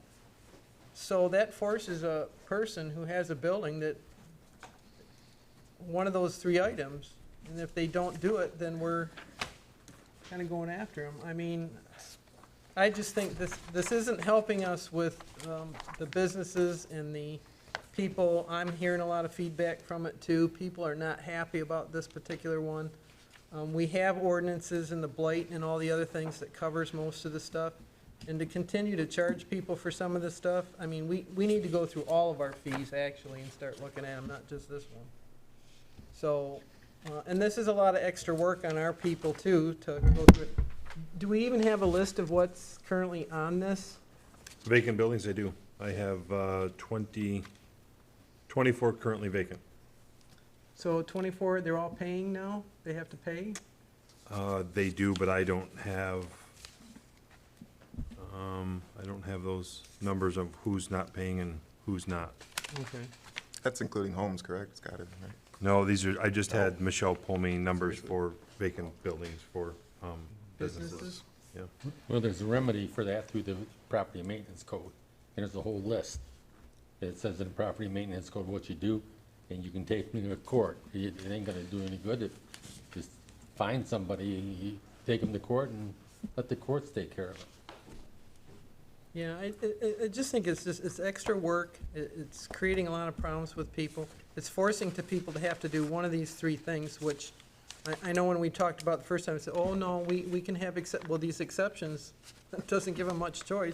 Either sell it, reopen it, or it's gotta be in probate. I mean, that's kinda, you know, it's not giving a person, if they just want, I know a couple of them, they keep them very neat, and they're just using them. I don't know what the big deal is, so I'd rather see that we get rid of this particular ordinance. I mean, I saw all the comments that you got from the feedback online, and I mean, it was a lot. There was a lot. They were strongly opinionated. Correct. I was really surprised how much people were against this. Correct. There was a lot of comments and in a short amount of time. Like they were really, cared a lot. Madam Mayor? Yes, We're gonna need to get a legal opinion on this because we've already collected funds correct, pursuant to this. yeah. And we're just worried what that's gonna do to our audit and how it's gonna screw things up because of the Correct. funds we've already collected. So we might have to let this go for a year and then come back and revisit it, We have to figure that or out. not. Or we'd have to repay it. I only voted for it on the prospect that it would be revisited in a year, which I believe is It's in the around motion that it would be November. Yes. Yes. It sunsets in a way in a year. You guys were not This one 75% on board with this, or less. Mm-hmm. So Yeah. the motion ended up saying, let's let it happen for a year and then we'll revisit it. It's mandatory that you revisit it. Or you could motion tonight to repeal it.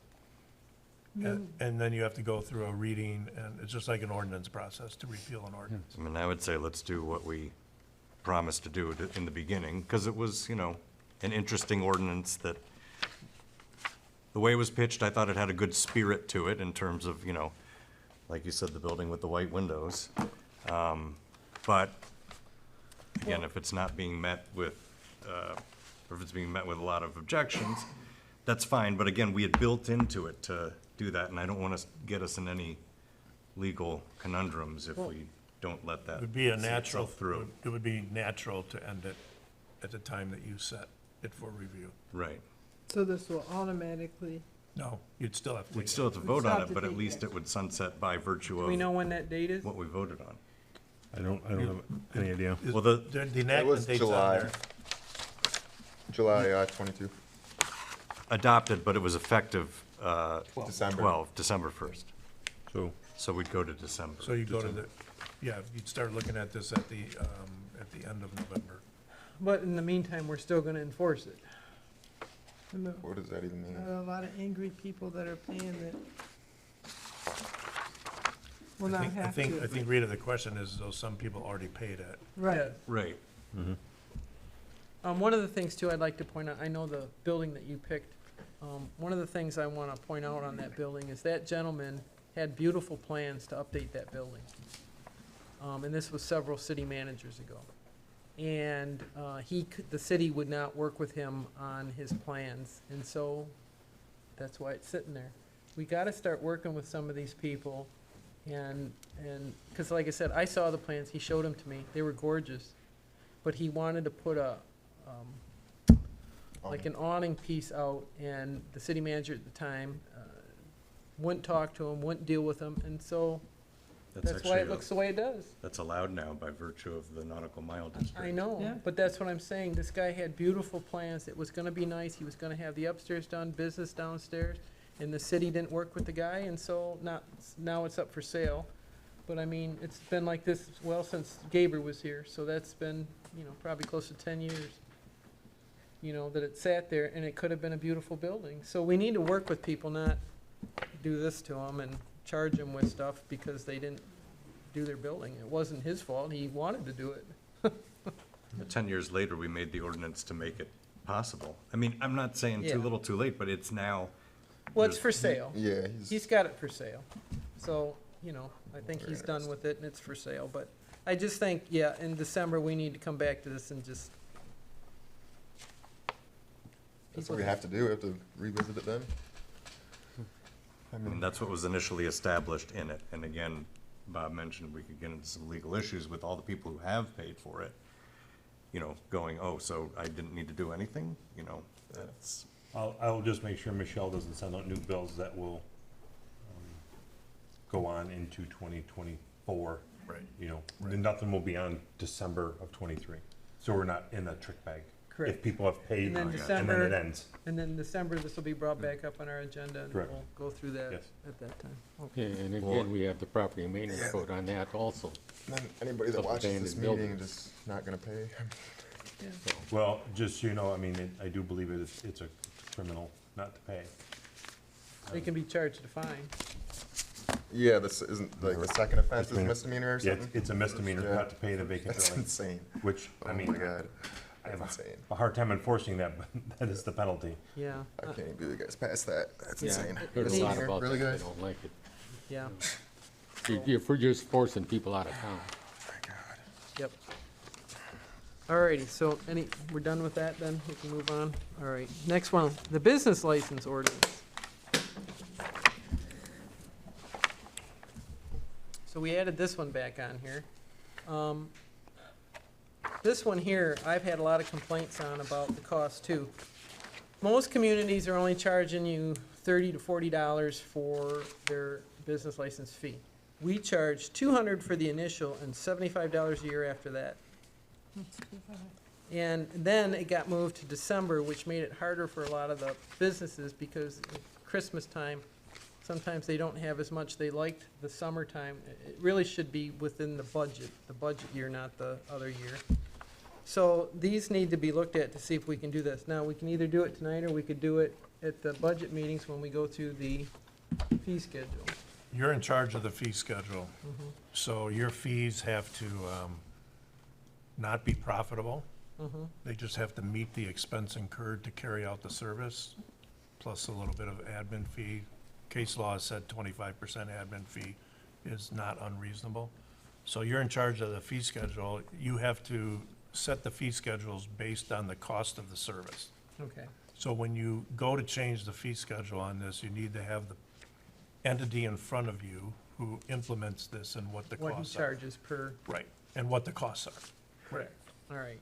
Because I think we really need to do this, and this is another one to look at, because it's just too high for these businesses, and all the other surrounding communities are doing it for Yeah. a small amount. Well, I think you have to look at how, I don't know what the building inspector's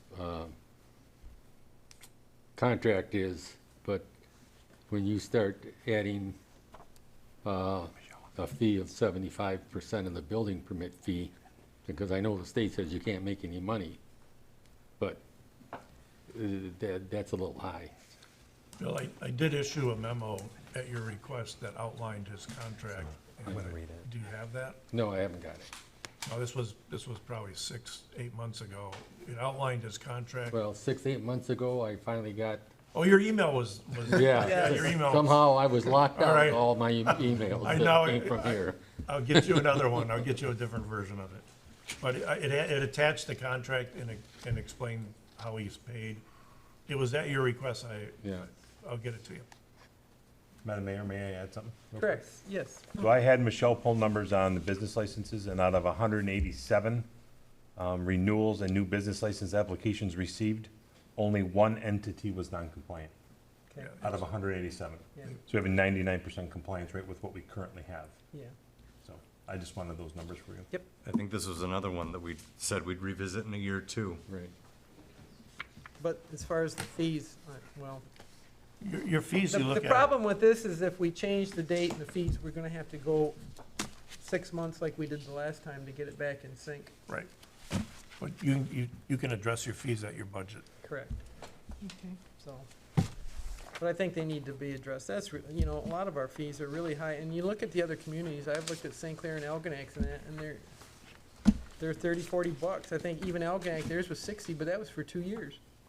Yeah, we definitely need to be comparable to neighboring Yeah. communities to be competitive. Did theirs have fire inspections as well? Yeah. St. Clair's was only like 40. I think they only just upped theirs to $40. With a fire inspection? Well, I'm assuming that was their business license. That's it. That's what they charge. Seems cheap. Yeah. So we need to look at them and be more in sync with everybody else. Yours free? What they're doing. Yeah, that's what I thought. Yeah, Joe does them for free for the fire department. Heck of a nice guy right there. All right, so this is another one. Oh, we'll send you a check, Joe. All righty. Okay, so we're done with that. So we'll be revisiting that, but we can do the fee schedule during the budget. All right, on to the last one in 12, 12H. Charter Section 6.8, investigation on the phone contacts between Mike Hilfrink and the City Police Department / City Police Chief during an arrest process on February 10, 2023. So I don't have a whole lot of information on where this came from or why we're doing it, but I need that information. I can speak to it. So forgive me for reading, but I don't want to trust my memory on this one. So as an elected commissioner, I'm asking this commission to support my request for an investigation under City Charter Section 6.8. That section says the commissioner or person or committee designated by the commission can initiate an investigation on the conduct of any department or officer. The investigation I'm requesting is an investigation involving Commissioner Helfrich and the City Police Department. On February 10th, 2023, the police department responded to a call involving Commissioner Helfrich at 525 Woodworth Street on Friday night, approximately 9:15 p.m. The underlying facts concerning the arrest are not the issue of this investigation. The issue centers on Commissioner Helfrich twice dialing the personal cell phone of the city police chief during the on-site investigation and arrest process. I'm asking that the following be subject to this investigation. First, did Commissioner Helfrich call the city police chief on February 10th, 2023, while the police department was at his own house investigating a domestic violence allegation? And second, what was the purpose of that telephone call or telephone calls by Commissioner Helfrich to the city police chief? Number three, was Commissioner Helfrich calling the city police chief to ask for special consideration or special treatment because he's a city commissioner that's elected to the city commission, and the city commission as a body has some degree of authority over the police department as a whole? And finally, was Commissioner Helfrich granted any special consideration or special treatment as a result of this telephone call or telephone calls to our city police chief? It's my opinion this matter needs to be investigated and the results need to be presented to the City Commission and made available to the public. To allow for the discussion, I hereby make a motion that this commission authorize the investigation under Section 6.8 of the Charter as just presented. And I'd also like to request that any and all votes on this matter be roll call votes. All right. So you're just requesting an investigation. That's it, just to find out what the facts are. Okay. That's the limit. All right. And I do believe this is extremely important to uphold the public's trust in our board. If you remember, a couple of years ago, I believe it was a state legislature got nailed and tried to get out of the arrest by quoting that he knew the governor.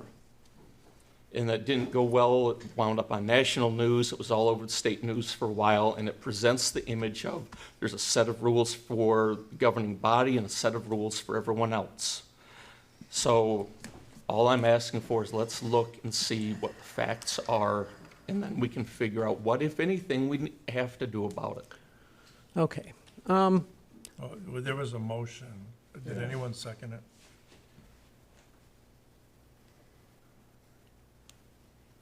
I'll support it.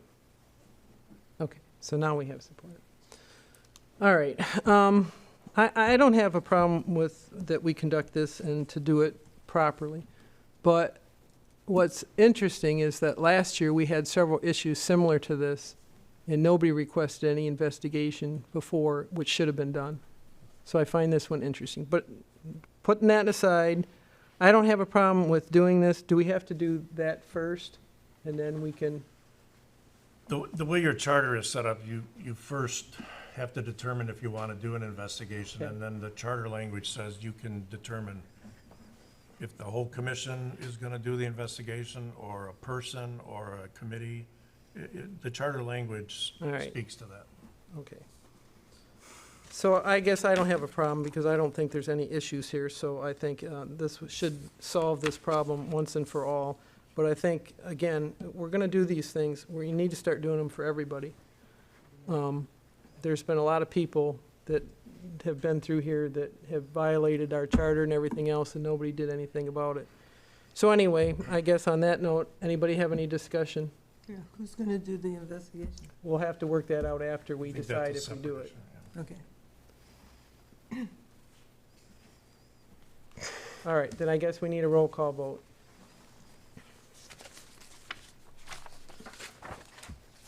It's right there. Sorry.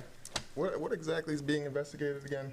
And how, and who, we're trying to figure out if I directed, We're gonna do his questions. We're gonna try to determine his questions to see if there's any issues there, and if there's no issues, then we move on. okay?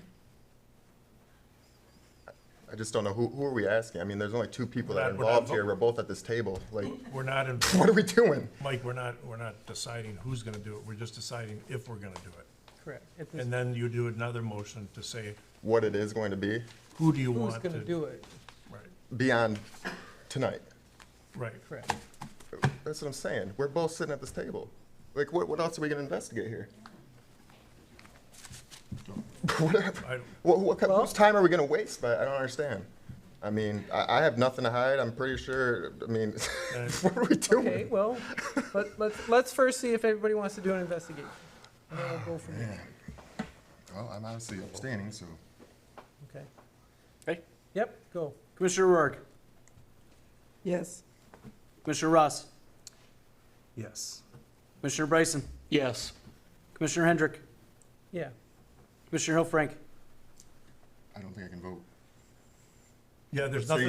nothing, Yeah, I can't vote for myself, right? No, I guess. there's you nothing can. in the charter that says you can't vote. No. Good vote, Mike. Commissioner Clausen. No. I'm sorry? No.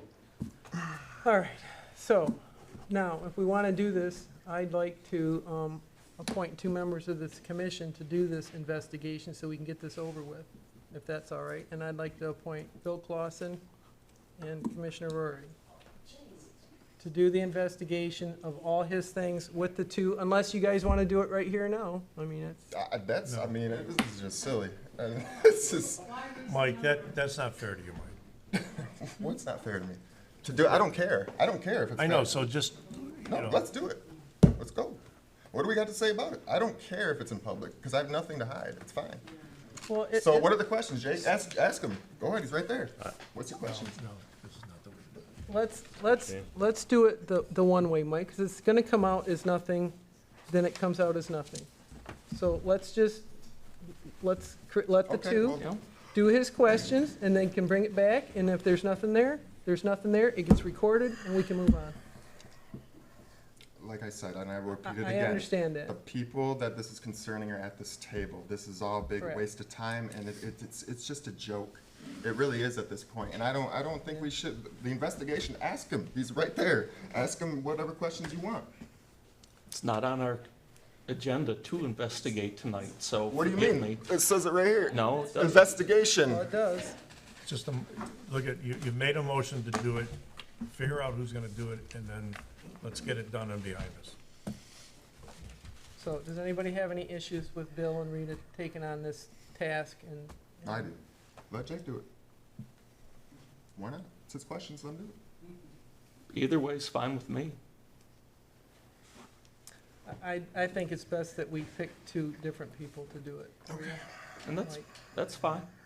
all right, so I'll make that motion to put these 2 in charge. They'll do the investigation of your questions with the assistance of the city attorney and what else? What else do you want to do? Just if they have legal questions.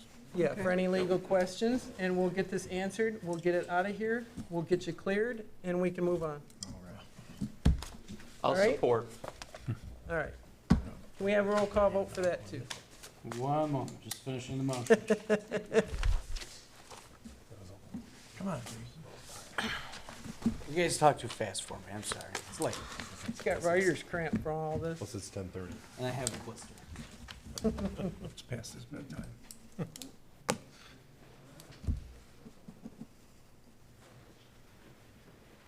Okay, Commissioner Ross, Yes. Commissioner Bryson, Yes.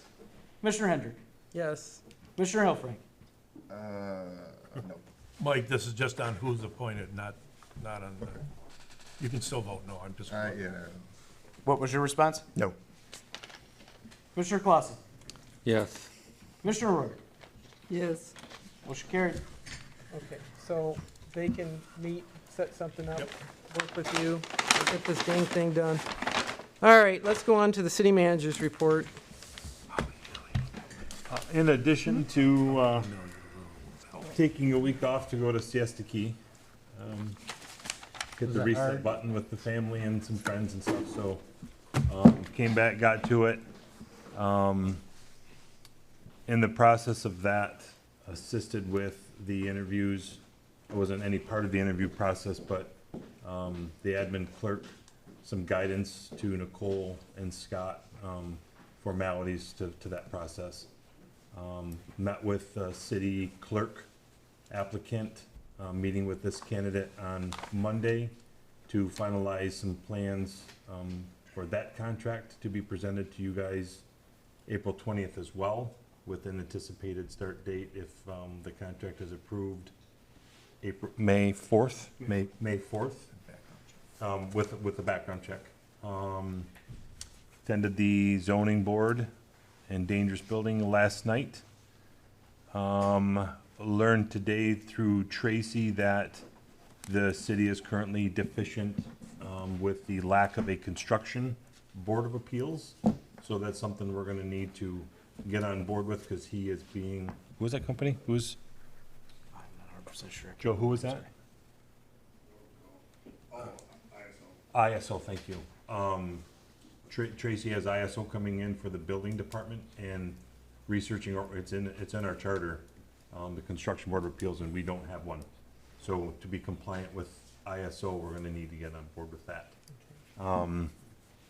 To further Mike Ittrich's conversation about My Deal just isn't a program for salt, for those who are wondering what My Deal is. We can buy patrol cars through there, you can buy tires through there, you can buy pretty much everything you can bid out through this My Deal program. The city pays a fee for it, we part of this program, so, and the reason I mention that is because if the budget gets approved, I'll be coming to you for purchasing a patrol car under the My Deal program, so that's why I mention it.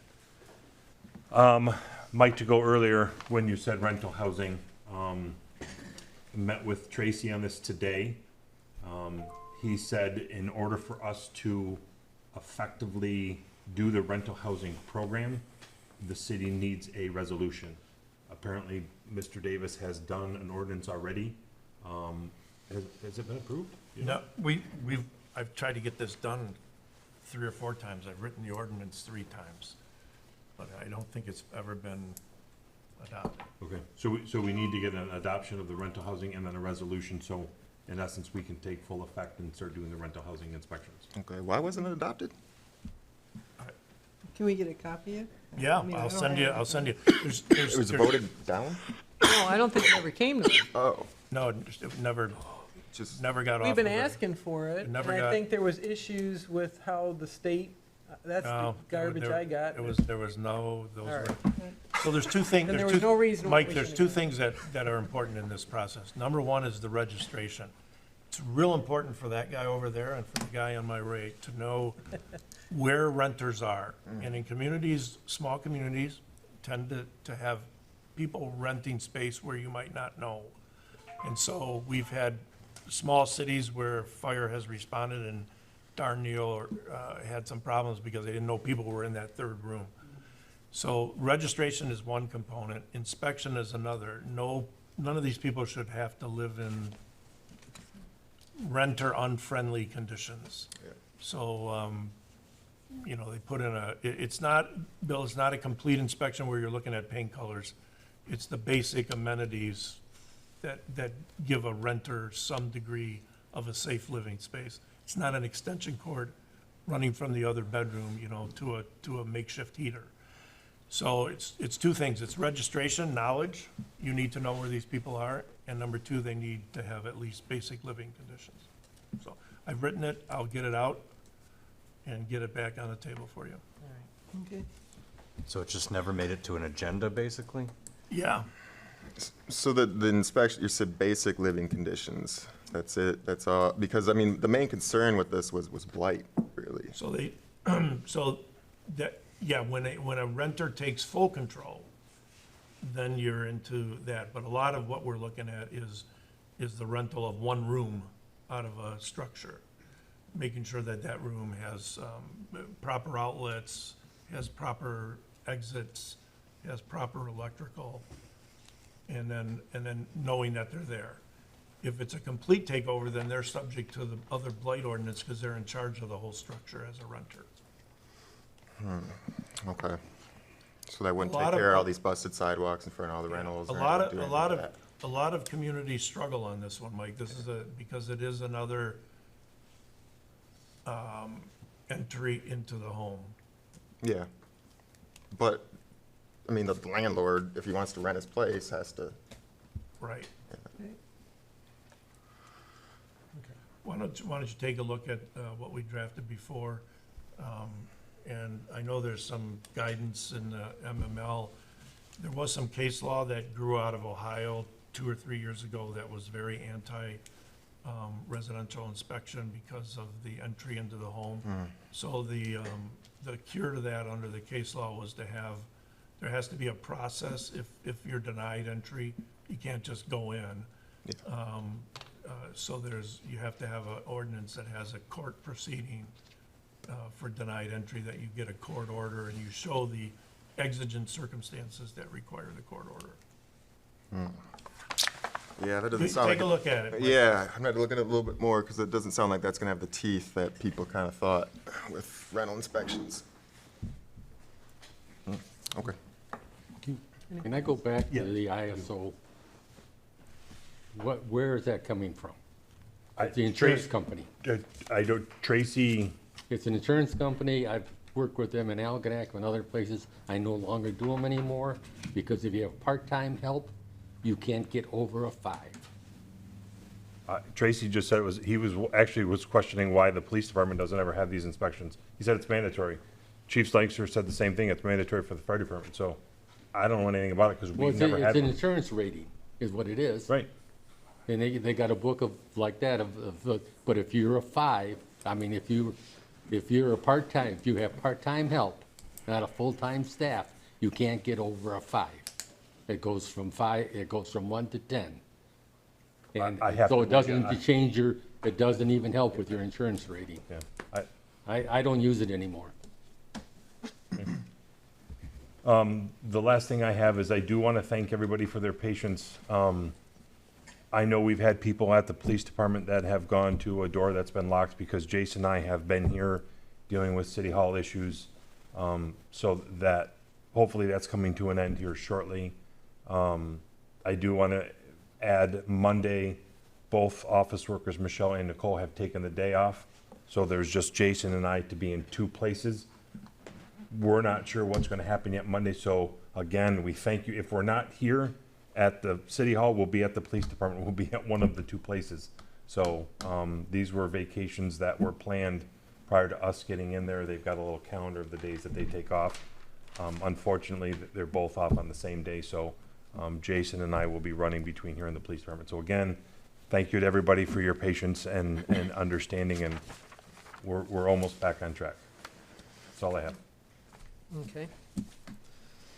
All right, so we're gonna move on to the commissioner privilege. So we'll start with Bill.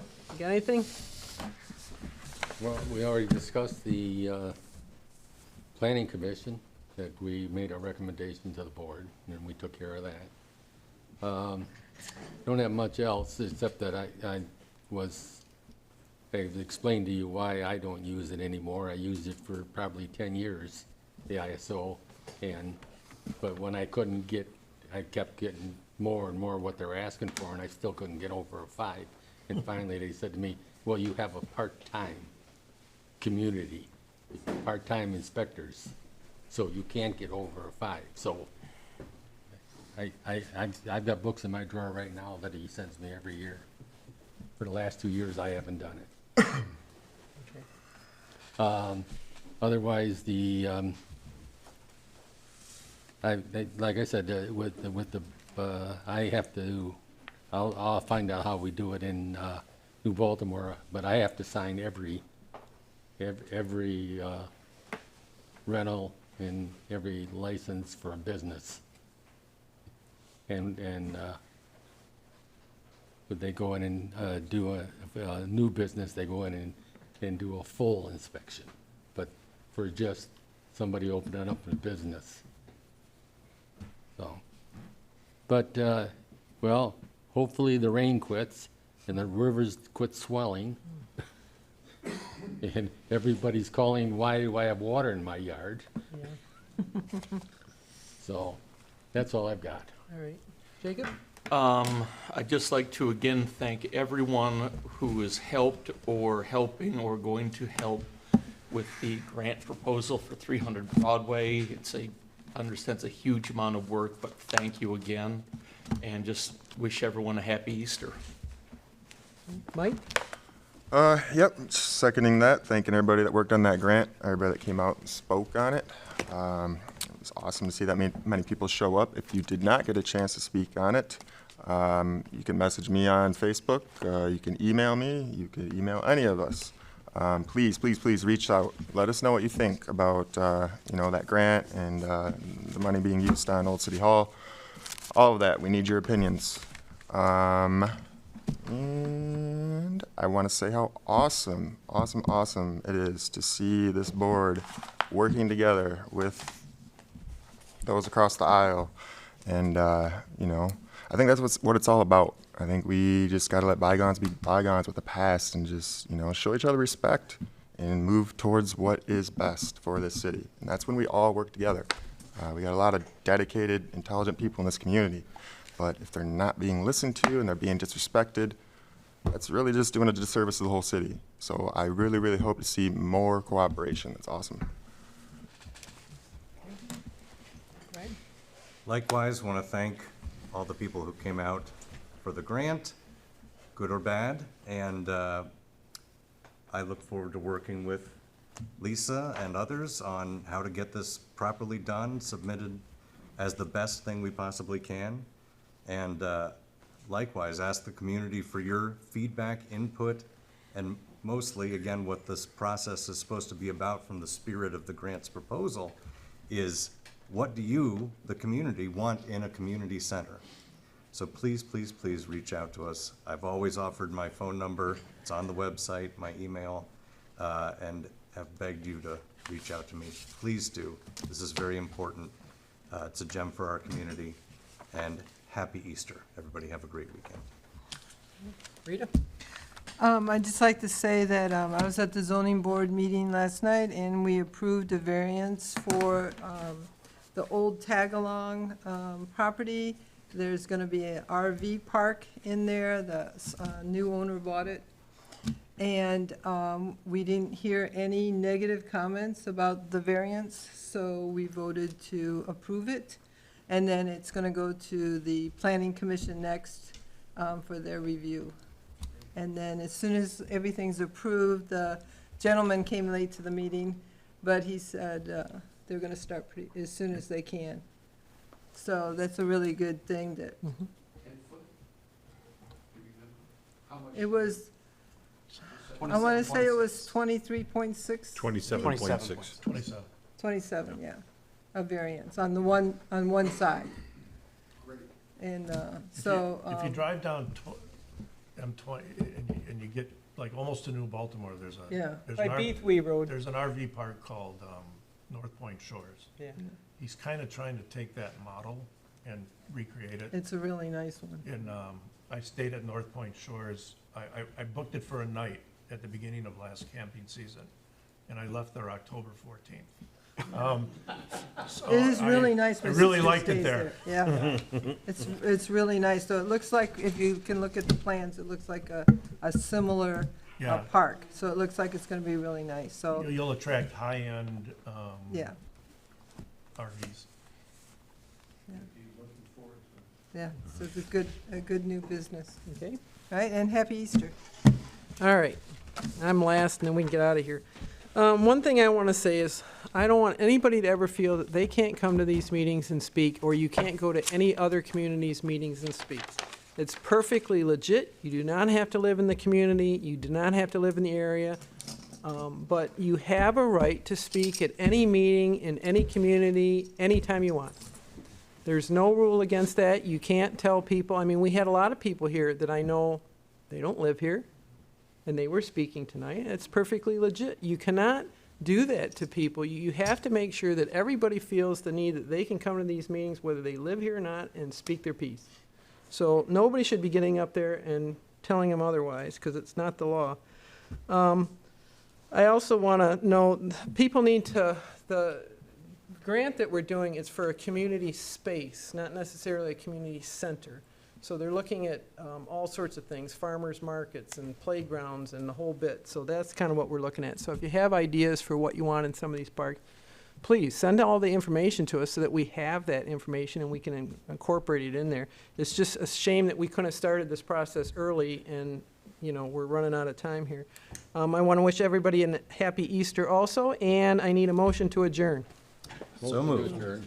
All those in favor say aye. Everybody. Out of here. Seriously,